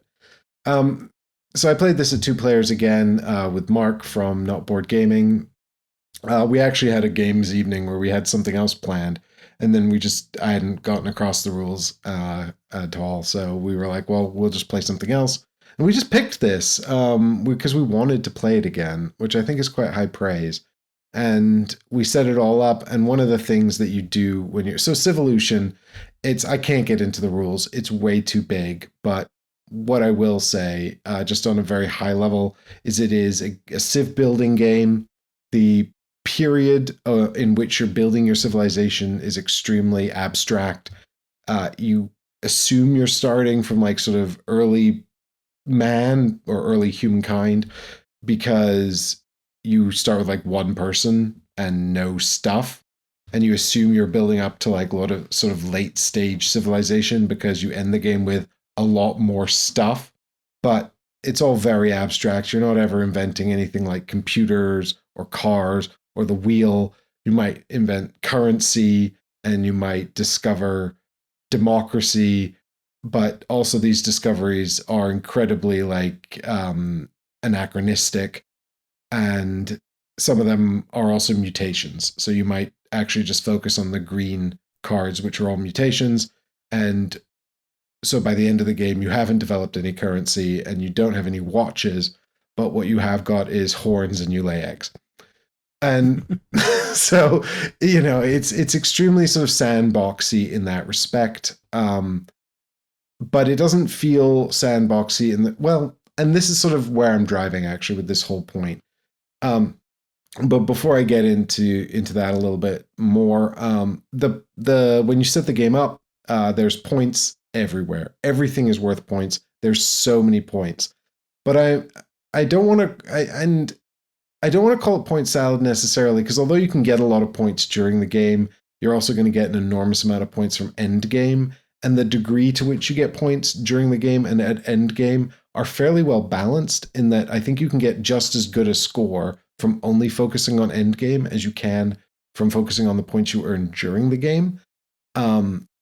And so like this was sort of my major test with this play, because I got the mutation that lets you lay eggs quite early on, which upgrades your procreation action, which is all about having more people. And the game has got a variable setup where you put out these points tokens that will award you points for doing certain things at the end of each of the 4 eras. And those are the sort of during the game points, as well as randomizing scoring for all of the end game scoring criteria, which consist of like 5 technology tracks.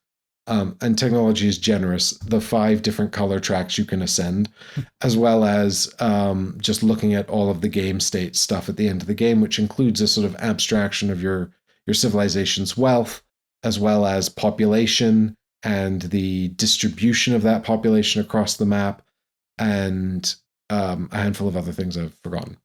But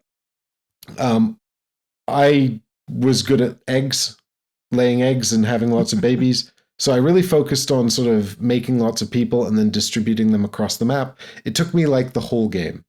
So I missed out on almost everything else. I didn't take a single step on any of the technology tracks at all. I largely ignored the end of era scoring, which was mostly to do with stepping up on the technology tracks. All I really focused on was getting food and having babies and then distributing them and keeping them alive. And I just wanted to do it because I was playing into cards that I could develop that would play off of that. Again, I didn't get that many cards. I don't know how many cards. I don't know what a good score in this game is, and I don't know. But it's got to be over 200. In our first game, I think Mark and I scored over 150. In this game, we were both close to 200. So spoilers, this is kind of where I'm going with it, right? Mark spent the game really chasing all these variable objectives that had been set up, the sort of end of era points, and just really focusing on those big points earners. Whereas I just kind of focused on what I wanted to do, which was like this sort of card combo thing, like just like 3 cards I had that comboed at the start, and just one that had upgraded this one action. And I just kind of focused on playing into that just because I wanted to, and I just didn't want to focus on chasing end of era scoring because I just wasn't in the mood for it, I guess. It was very vibes based Euro game session for me, which is unusual, but there you go. But also, I think this often happens when I play a sort of a very puzzly Euro game for the second time. I want to push on the boundaries and see how restrictive it is and see how much I feel like the game is dictating what I can and can't do. So I didn't want, and so what I wanted from Civolution was to find out whether or not I could get a good and or competitive score without necessarily letting it dictate where I had to look for points. And I had a suspicion that I probably could because it just awards points for so much stuff. But it certainly feels like the end of era scoring is particularly prescriptive. Like if you ignore that, you're going to be in trouble. But it's not true. Actually, Mark chased all those sort of things, and I didn't. And in the end, I think I beat him by like 4 points in a game where we both had roughly 190. So I guess what I'm saying is I really enjoyed playing this again. I really enjoyed the puzzle, and I was very pleasantly surprised that I wasn't super punished for going off of what appeared to be the prescribed point scoring path and just kind of doing my own thing and what I wanted. So very sandboxy, in my opinion. Good. Yeah, I've not managed to play this again. Only played it that one time at 2 players. I couldn't tell you what a good score is. I see some people were pushing the 300s. Yeah, I wouldn't be surprised. Like once you got like sort of really good at it, if you were pushing the 300s. So, but ultimately, you only need to score more than your opponents. Well, that's also true. And to be fair, there's a solo mode as well. I don't know if it's, if people are taking scores away from that. I don't know if the solo mode feels more like a puzzle. Obviously, in this competitive mode, there's a small amount of player interaction as well, where you can throw little spanners in people's machines. And of course, the actual core mechanism of the game is this dice puzzle where you're throwing these action dice, and you start the game, I think, with 6. And so you're roughly getting 3, because each action costs 2 dice. So you're roughly getting 3 actions before you have to reset, but you can unlock additional dice and you can reset without spending all 6 dice. And you get a number of resets per era before the era ends. So there's a quite a lot of player agency and influence over how long an era is and when people are resetting. And of course, while you generally, I think it's 6 resets in a 2-player game. I might be wrong about that. But I think it's 6. So typically it's 3 each. But again, it might not actually work out at 3 resets per player if somebody's constantly using only 1 action before they reset. Or, and you can't. You have to use. There's some restrictions to sort of make sure. But if someone's really rushing through it, they might get an extra reset over you as well. So there, again, like if you want a really high scoring game, then, you could agree with the other player that you're going to unlock as many dice as you can and only reset after taking full actions. But then it becomes more of like a collaboration to max out the scoring rather than a competitive game. But yeah, I just, I think what's going to be the heaviest and most inaccessible thing about this game for most players is just how broad it is. If someone sat down and said, well, how do I do well at Civolution? I would be like, I don't know. Like, there's scoring everywhere. And as far as I can tell, you can completely ignore some stuff. There doesn't feel like anything is mandated. There is, I think settlements are probably good to build early, but I've never really managed to do that. So, yeah, like, I think, just, I guess, try to engage with the puzzle in a way you find compelling. And don't be afraid that the game's going to massively deny you everything you want to do, because it moves along really quickly. And it can sometimes feel like you're spending, just so much effort to realize one very simple thing. or what you feel like should be a simple thing. You know, it feels like it wants to be a tableau builder, but the cards very quickly become incredibly difficult to play. And it feels like it wants to be this sort of big sprawling civilization game, but the food's really hard to come by, and then everyone starts starving to death. It's just it is a game of sort of great difficulty, but I find it you know, as a sort of interworking collection of mechanisms very compelling, and I was really appreciative that, you know, the sandbox let me push on all the different buttons and still be, or the buttons I wanted to push and still be successful. Mm-hmm. Well, yeah, I'll definitely play it again, and I hope to play it higher player counts. But when I get that back to the table, who knows? I mean, it only goes up to 4, and I'm not sure I'd feel particularly compelled to play it at 4. I think 3 might be a nice compromise, but I've found it perfectly compelling at 2, and I didn't feel like there was any sort of area of the board where we were, you know, like, interestingly, Darwin's journey at 2, I felt like the museum was suddenly way less important because it just didn't fill up as much, you know? Okay. So like, you know, in Darwin's journey, for those that don't know, there's a museum, you're filling it full of the things you find on the journey, right? Like you find the signs of evolution, you know, and you send them back to the museum fills up. In a 4-player game, the museum gets quite full, and the scoring is based on how full the museum is. So you want to progress your museum track to maximize your scoring from the full museum. In the 2-player game, it felt like the museum was really not full at all, and actually the scoring there was kind of much less important than just finishing your own player board. So I thought that was actually a bit of a shame about the 2-player variant of the game, which otherwise worked really well. But in Civolution, I'm not sure if I can pinpoint any areas like that where I was like, oh, I wish that had developed more, or we'd see more of this stuff, you know? I'm sure that there's some nice player interactions on the map that come out of the 3-player game, but it didn't feel apparent that we're missing out. Fair enough. Well, I'll tell you what, let's stick with the 2-player theme, and I will talk about another game that's come to Board Game Arena, and that is Zenith. So this is published by Playpunk, who have only really done Captain Flip before. This is their follow-up to that.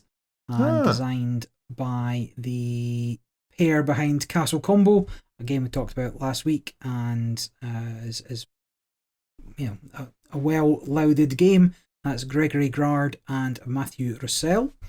And the artist for this one's Xavier Duran, who's done loads of things, including Seasons, Taluva, and the newly released Dead Cells.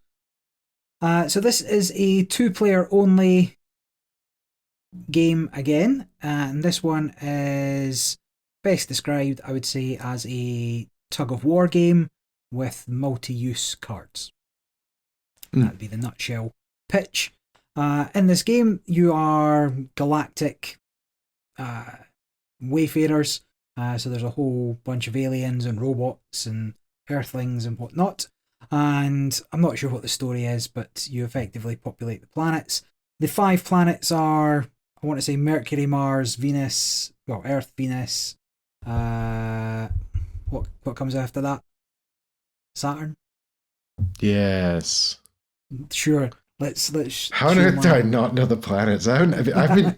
Do you know what? I haven't been asked for this information since like school. Correct. Yeah, like you probably knew up until the point I asked. Isn't there a mnemonic for this?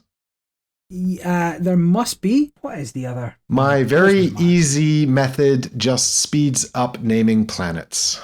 So it's Jupiter. Yeah, it's Jupiter before Saturn, right? So Mercury, Venus, Earth, Mars, Jupiter, in no particular order.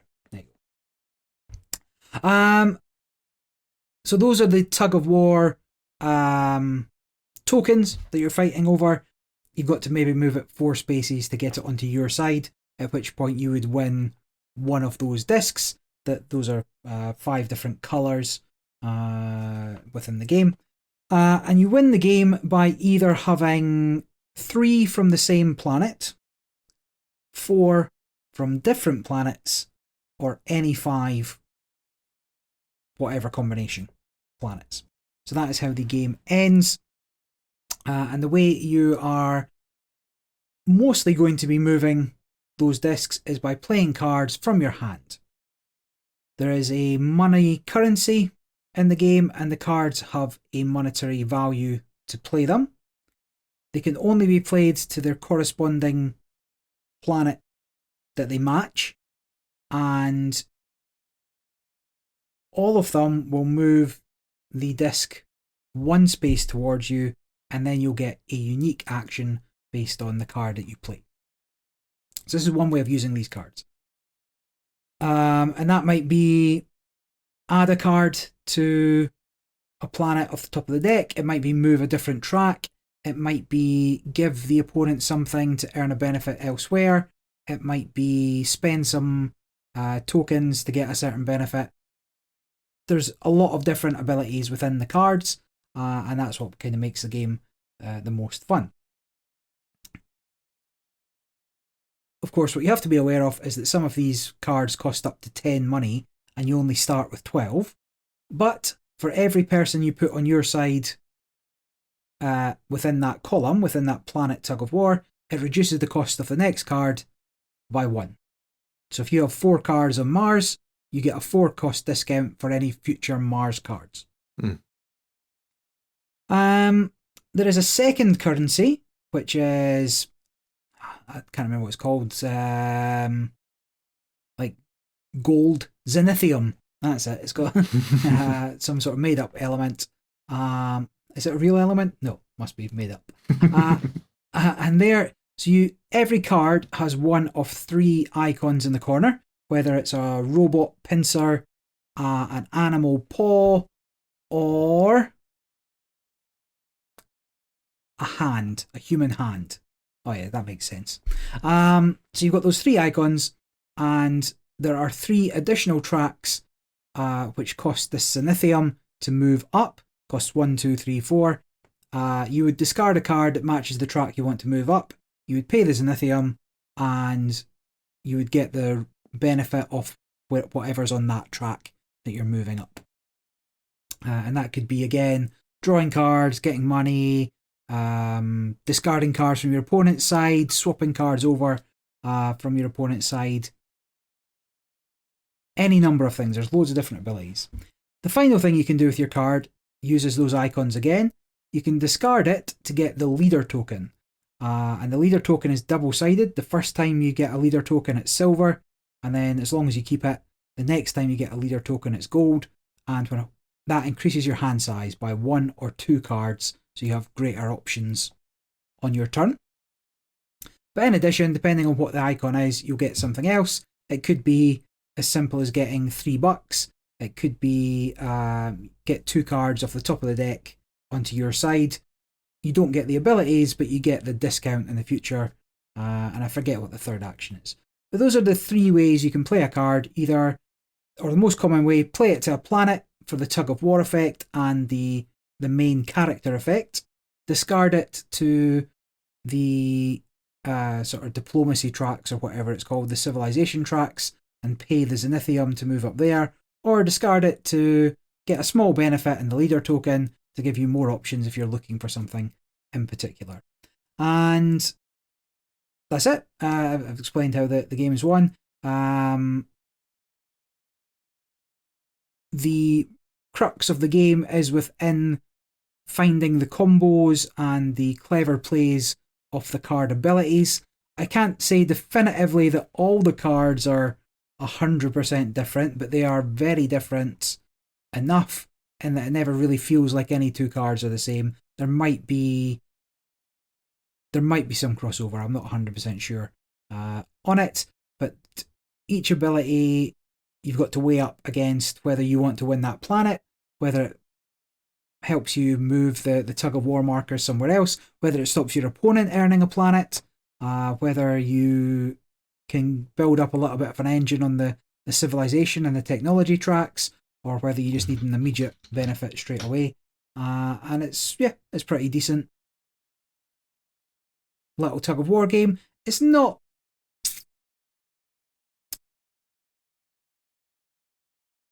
It's missing a little something to really push it over the top. But it is good. Just to temper one's expectations a little there. Like, I couldn't tell you exactly what it is. I mean, you only ever play one card. Maybe that's part of it. But the cards do have strong abilities and mostly do interesting things.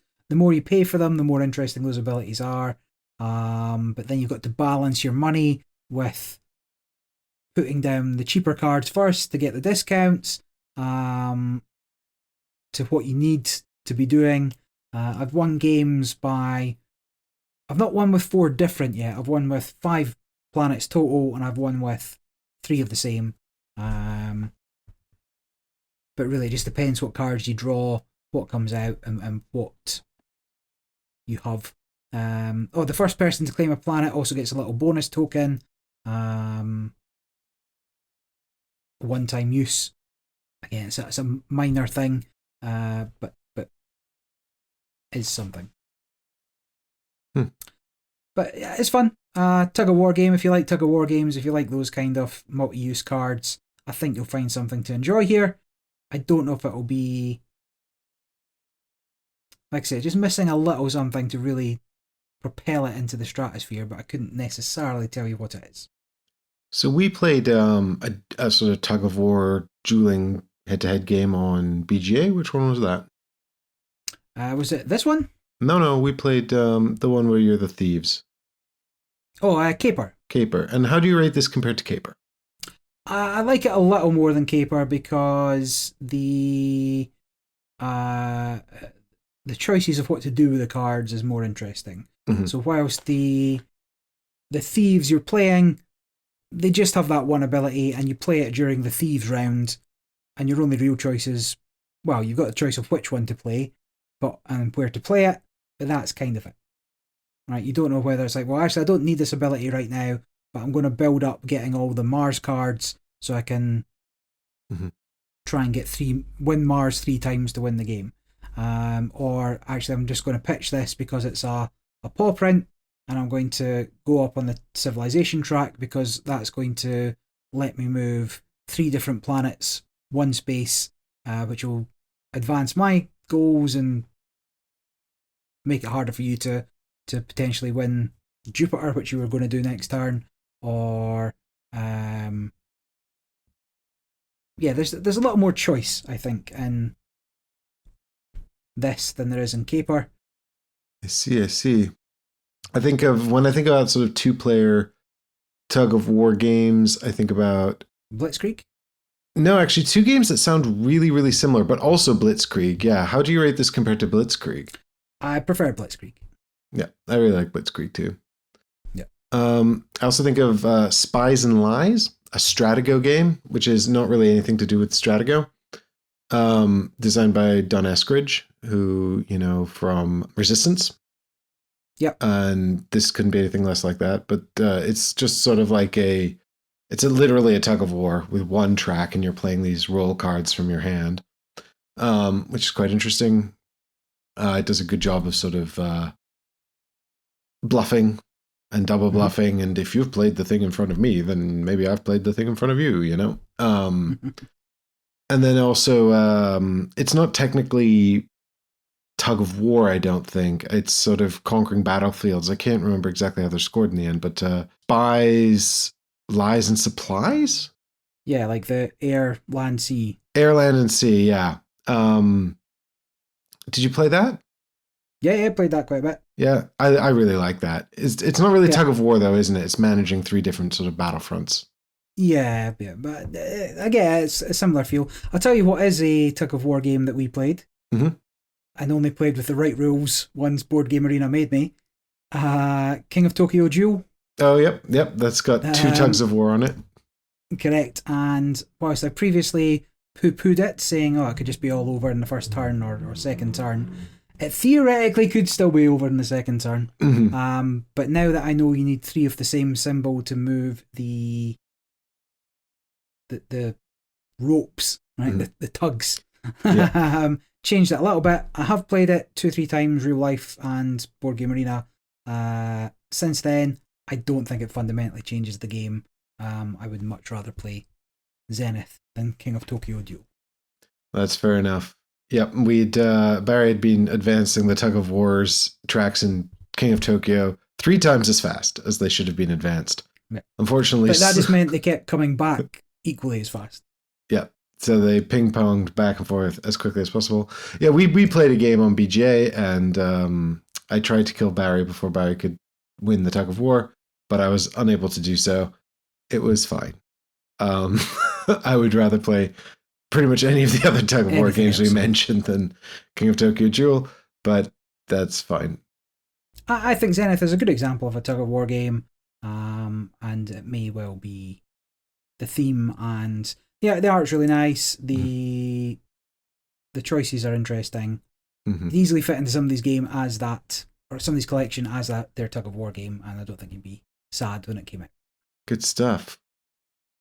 Well, I've been threatening to cover Inferno for a while, and I've finally played it by the correct rules, so I can finally talk about it here on the show. This was actually my 3rd play of Inferno, but my first play with the correct rules.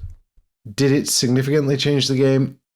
It made things a little bit more difficult, and it exaggerated some of the painful considerations that were already quite challenging. So I don't think the rule we messed up was necessarily a complete departure from how the game should play and feel, but certainly I'm glad I played it correctly, because before talking about it properly on the show.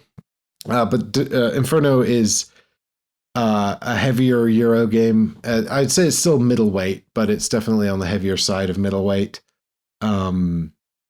It's a 2024 release. I believe this was a Kickstarter that released and then had a sort of retail release. I picked this copy up at Essenspiel. I don't know how widely available it is yet. It is a 1 to 4 player game that takes, it says here 45 to 120 minutes. That's complete lies. I've not known it to be less than 3 hours. I reckon. No, yeah, the thing is, we're always rushing to finish this one. It is designed by Fernando Eduardo Sanchez, with art by David Banzai, who worked on Harakiri, Rambo the board game, and Mass Effect the board game, and also Christian Casado Otazu, who seems to work a lot with Ludus Magnus Studios on their game Blood, Black Rose Rebirth, and Requiem. The publisher is Red Mojo and Grand Gamers Guild. And Christian Casado Otazu also worked on Firefly the board game. One of your favorites, Barry. Agreed. Yeah, I was just thinking I need to get that back to the table. So there you go. And in Inferno, you are noble families in the Italian city of Florence, and you are in sort of Renaissance Florence while Dante is descending into hell to take a tour of hell.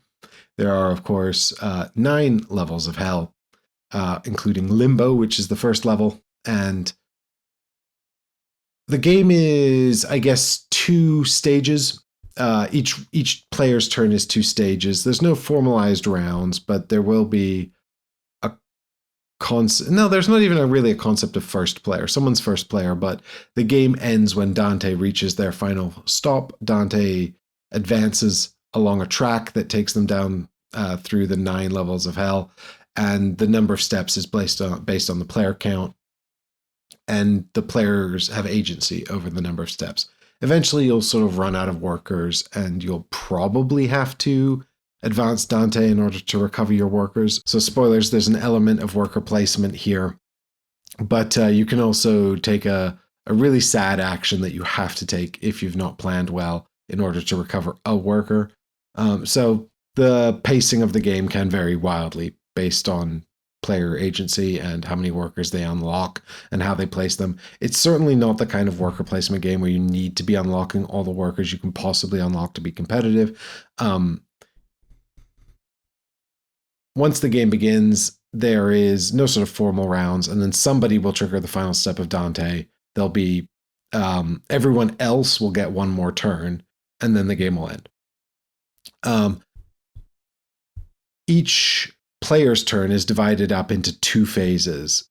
The hell phase, in which you will move a soul into hell, and the player's main phase, where they'll either put a worker out into Florence to take an action from one of the 8 action spaces in Florence, or they'll do what's called an accusation of sin, in which they will sort of formally accuse one of the patrons of Florence of being a sinner, and then they'll be executed and sent to hell. There are no formal patrons. There are souls of the damned which will appear in hell, and really what you're doing here is managing quite a simple logistics system while simultaneously investing in the different levels of hell. Like, thematically, the game is a little bit like abstract. It's like, why, if I'm this noble family in Florence, why do I really care what's happening in hell? Am I a Kabbalist?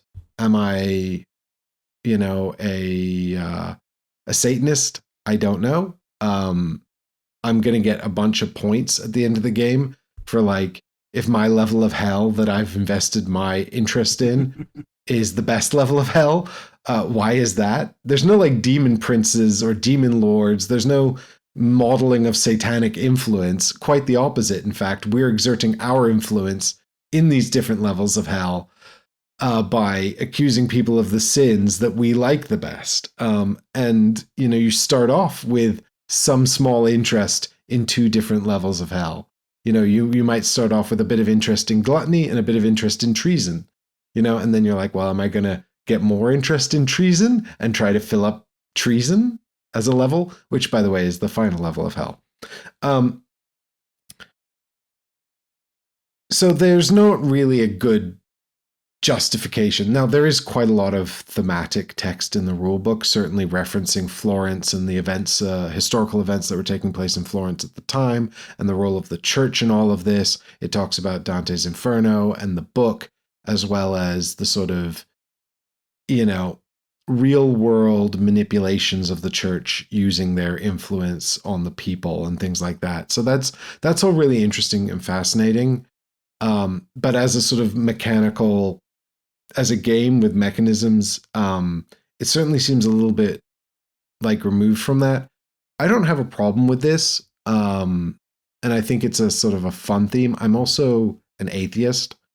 So if you're a very religious person, certainly someone who sort of takes this stuff very seriously, I'm not sure if this would be something that affected you more and might make the game less appealing to you. I don't know. Can't speak to it. It's not my lived experience. But I guess something to be conscientious of, I guess. It's worth noting, I suppose, that while some creatures from the book appear, so you can get Medusa, the Minotaur, and Cerberus on the map, you don't ally with them, although you can take an action that allows you to activate them and they'll use their special power. And that's part of the variable setup. You get 2 different guardians. They're called Guardians of Hell that will come out. And then they have different powers that you can activate. But at its very core, you're going to be earning points by delivering souls to the right level of hell. So you're going to earn quite a lot of points during the game by moving souls around hell. And ideally, you want to not put the soul right before its level of hell. So if you can imagine, they're sort of like hell is a funnel with treason at the very bottom. All the souls will come out and each soul will have committed a sin. So the gluttony souls will appear and they need to be guided to the gluttony level, which I think is level 3 or 4. So quite early on in the funnel. And then the treason souls will come out and they need to go all the way to the bottom to treason. And mechanically, what's valuable about investing in something like treason, which is harder to invest in because it's the final level, is that there's only room for 3 souls. So treason will fill up faster than, say, gluttony, which has room for something like 10 souls. So more work to fill up gluttony. This is important because at the end of the game, your investment in, say, gluttony will be between 1 and 4, and the value of each stock you have in gluttony will be equal to a number of points based on how far up we moved that stock, but it will have decreased before you gain your score by the amount of unfilled spaces in the gluttony level. So every time you get a gluttony soul, to reach gluttony, it will lie down and you'll immediately earn some points, which is the primary way you're going to get points during the game. But at the end of the game, your investments will pay out if you've managed to pay out better if you've managed to fill the whole row. It's also worth noting that it doesn't matter whether you've been matching the souls up correctly or if there's, like, say, a bunch of treason souls that are just standing around in the gluttony realm because nobody moved them, right? So they just got stuck on gluttony and then never went any deeper. So long as gluttony is full of things, like all the spaces are covered up, that's what's important. So that's like, and then, to add an extra wrinkle to this whole sort of system of basically trying to match up your investments, trying to fill up the right levels, and also trying to be the one that actually gets the souls to the right levels so you can have points now, bearing in mind you might be filling up levels that other people are invested in, which you don't want to do because you don't want their investments to pay out at the end of the game. You also, each space in hell has a symbol on it which corresponds to 2 of the actions in Florence, and when you end up moving a soul, of course you have to take one of the 2 actions in the space it landed on. So you're trying to get the points for getting it to the right place, you're trying to fill up the levels that you're invested in, and you're trying to get the right spaces for the actions you want to do later on. It's a real puzzle. It's a super puzzle. And on top of that, the actions in Florence are then all kind of just a basic logistics system that allows you to get currencies that you need. There's 2 currencies. You need them both. It's a real pain. You can unlock additional workers up there. You can manage your tower, which is kind of just an extra logistics puzzle on your player board, where you're going to be taking some stuff out of Florence, putting it in the tower, and then you need to move it back into your house or into your stockpile.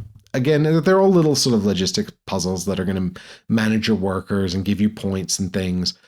But really just to add sort of complexity to this stock game. And the main way you're going to get stocks in hell is by accusing people in Florence. And in order to make an accusation in Florence, you only have to have placed 1 worker. But on your turn, instead of placing a worker, you still need that correct symbol from hell in order to accuse someone in one of the 2 action spaces associated with the symbol, but you must also have a worker there. And then, that's right, all 8 of the spaces in Florence correspond to one of the 8 levels of hell, not including limbo. Limbo's not good for anything. So you have to have a worker in the gluttony space if you want to make an accusation of gluttony, in which case you will generate a soul in gluttony, but also improve your stake in gluttony. So that's just another thing that you have to consider, another thing you have to manage. Now, all of this sounds quite complex as I'm explaining it here on the podcast, but in practice, it actually all fits together pretty neatly, and everything's sort of color-coded. So everything gluttony-related is all green. So it's quite easy to eyeball. There might be some color-blind issues here. There are iconography for a lot of it, but also not for some of it. And also the green of gluttony isn't totally consistent either. So I'm conscientious that if you struggle with colors, then you might find some issues here. I've not encountered any in the plays that I've had, but I don't think I've played with anyone that's necessarily struggles with colorblindness. But I'm conscious, particularly the action tiles, the 8 action tiles in Florence are not the most consistent with the rest of the colors on the board. But then there's another wrinkle, because as Dante goes through his tour of hell, every time he gets to one of the levels of hell, he awards a diploma to the person with the most stocks in that level. And if you don't have a diploma, then at the end of the game, you just don't score anything for that stock, no matter how much investment you have or its value. So you have to be highest on that track, or at least tied for highest. If there's a tie, everyone gets a diploma. Like, what the hell? So it's just, pun intended. Actually, it wasn't. But it's just all these just layers of things that you have to manage and timings that you have to get right. And you're constantly paying attention to like when you think other people are going to make an accusation, because that's ultimately what moves Dante along on his tour. You know, so if you think someone's going to make an accusation, you better be sure that you're on top of those tracks that you want to score. But if you can get to the end of a track, you actually get half a diploma. And if you can get to the end of 2 tracks, then you can trade in the 2 half diplomas during endgame scoring to get a diploma in 1 track that you might have missed out on. So you have to be pretty ruthless about which tracks you're going to focus on as well. But also, I guess, like a little bit flexible about what you're going to do.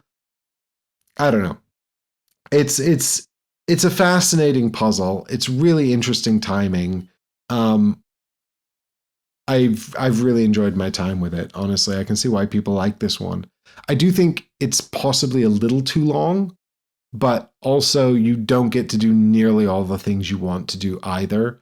So it's a little bit a case of like, by the time it's over, I don't feel like it's been, I don't feel like I'm done with it. You know, I do feel like it ends within good time. But also I think like it is quite a long game. So interesting. Like this isn't the game I thought it was. And I've spent much of my time listening to you trying to figure out what game I thought this was. I don't think it's the Dante Inferno game that's from it is a story-driven campaign game, but the resolution mechanic is blackjack hands. And you're trying to get as close to 21 as possible. Does that ring any bells? I thought it was maybe an Awakened Realm game. It is this kind of, you know, that kind of art, this kind of within the hellscape art style. You're not thinking of Tainted Grail? I don't think so. No, I had a look at Awakened Realms. It's none of their games. I just thought it was. What's the theme? Something like that. The theme. I'm sure the theme was Hellscape. Yeah, Inferno. But not the Dante's Inferno game. No. If anybody knows, if anybody's made it to the end of the podcast, listening to us here, and this rings a bell for somebody, it's definitely like a campaign story-driven game. You're flipping cards to see what the next bit of the story is. The resolution mechanic is getting as close to 21 on cards. They're not just playing cards, but they're like playing cards. Trying to get up to 21, and I cannot for the life of me remember what it's called now, but I thought it was this. And it turns out it is not this. So, very much off topic. But no, I mean, what this feels like, you know, at its core, you know, is very much like a sort of timing, stocks, investments, and sort of Euro logistics puzzle. At its core, it really feels like that. Every time you want to do something in your game, you're like, oh, but I can't do that. Either because I don't have the money, or I don't have the space in my tower, or I don't have the right worker on my board, or it's going to give the next player 8 points, and that just feels bad. You know, like, so this is really a game of sort of like trying to do the things you want to do, or I just need to get this done before Dante advances 1 space, but I know that on their next turn, this player is going to accuse a sinner, and I need to bail out of this position and prioritize something else. And it's good. It works really well. It doesn't have a hugely variable setup, so I was concerned about sort of replayability, but there's enough, I think, here, or enough of an intriguing puzzle and enough player interaction that I'm not yet tired of it. You know, so it's presented something that's sort of unique and new and interesting enough that I find it remains compelling, and I'm keen to go back and play again.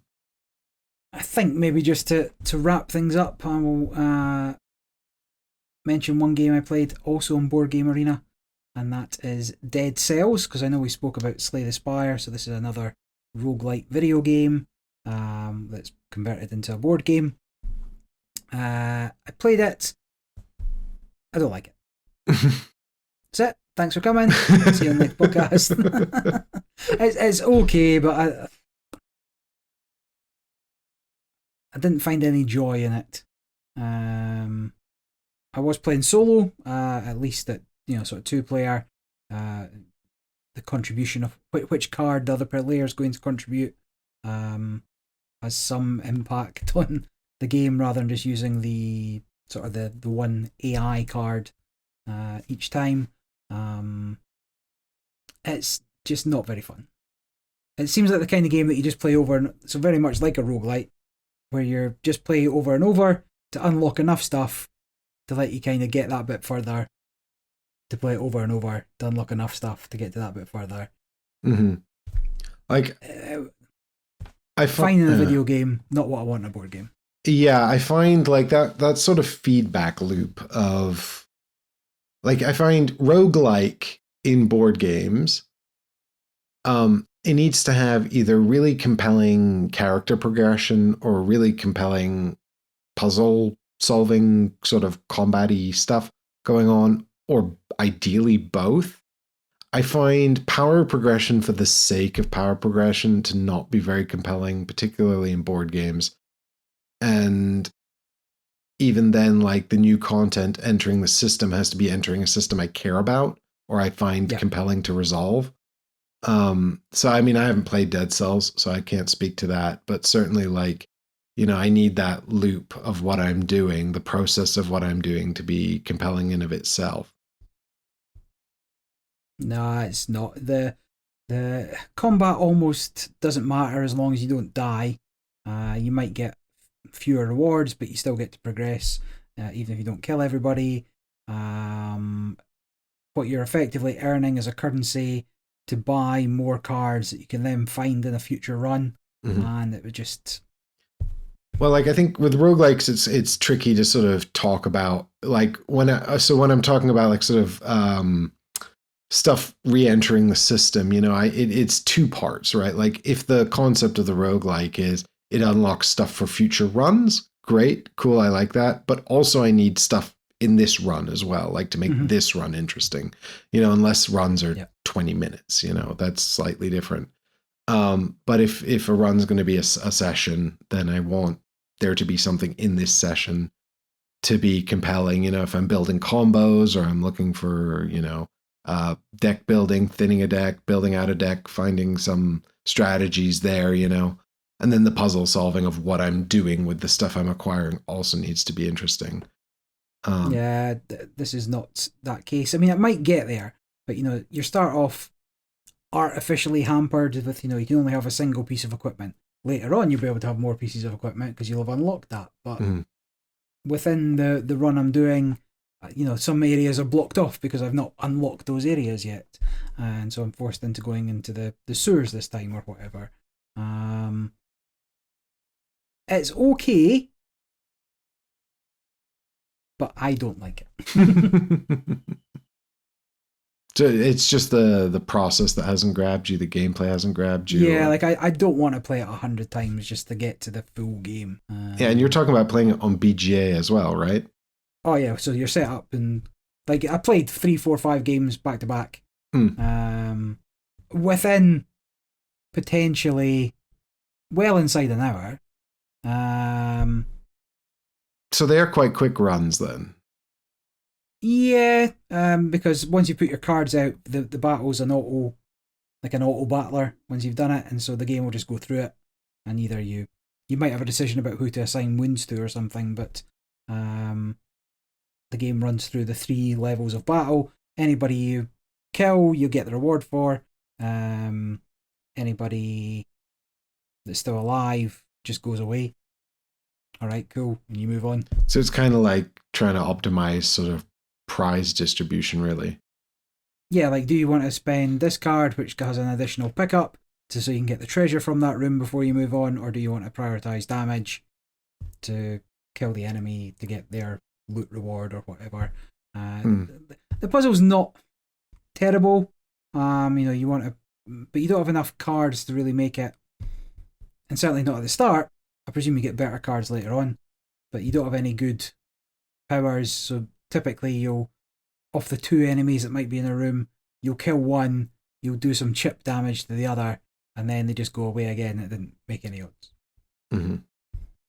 Yeah, I mean, if the sole purpose of the puzzle is choose what prizes you want, again, I'm not sure. Maybe most puzzles are actually just dressed up versions of that, you know? Mm-hmm.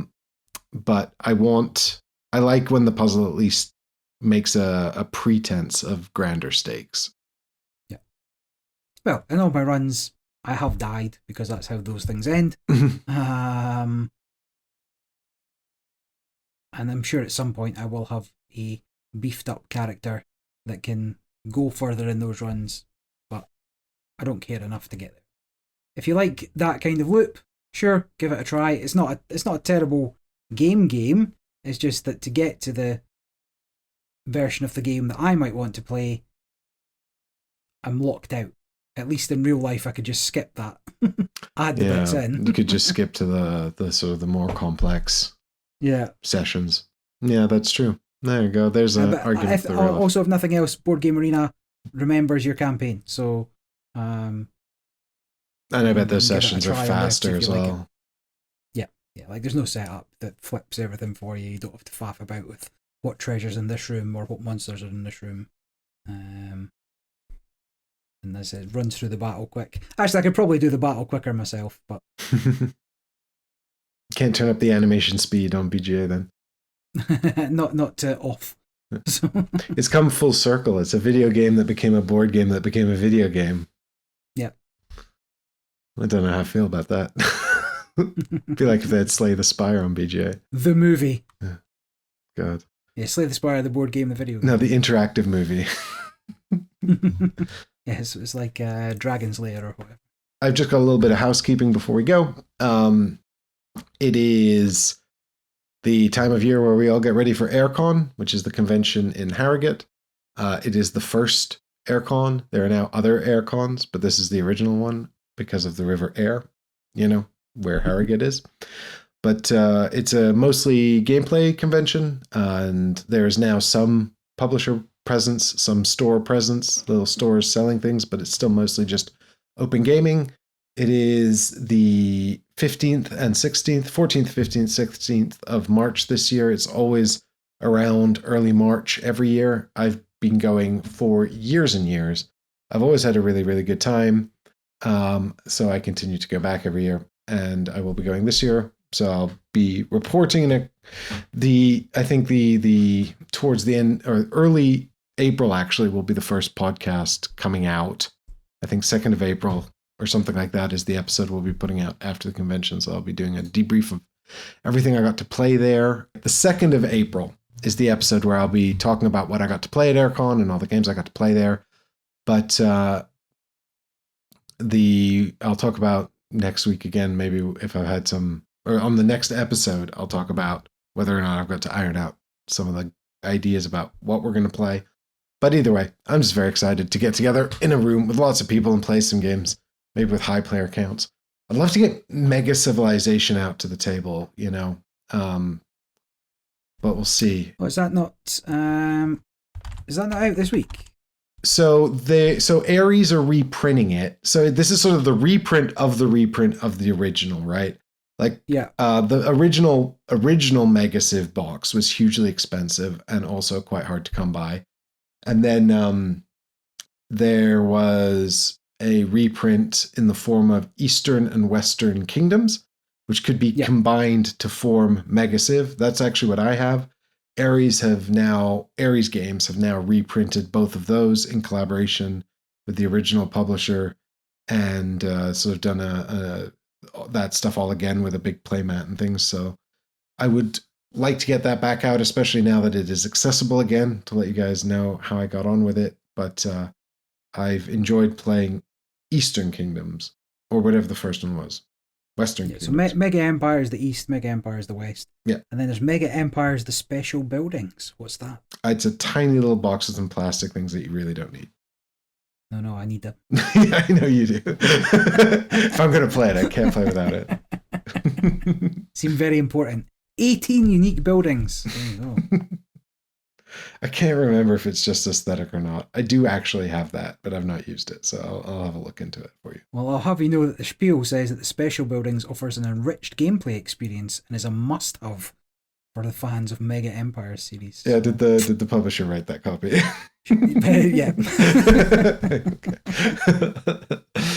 But yeah, so that would be nice to play. I think it goes up to something like 10 or 11 players, so that'd be perfect convention fodder. Well, good luck. Yeah, that's a nice, and one of the big conventions I go to every year where it's just pure gameplay, and I do really enjoy it up here in the north. But we'll call that a Terrible podcast. accent. Terrible. Oh yeah, I know. Go watch some Game of Thrones. You get the I'm idea. busy. I'm reporting a hate crime. Yeah, well, we'll call that a podcast. We'll wrap up here. Thanks everyone so much for spending some time with us and listening to us prattle on about games. If you have any comments, anything you'd like to hear us talk more about, then you can comment on the YouTube show, you can comment on the Spotify, or you can email us askreadystudypodcast@gmail.com. And of course, none of this would be happening without the generous support of our wonderful backers on Patreon. Thanks everyone so much. Bye.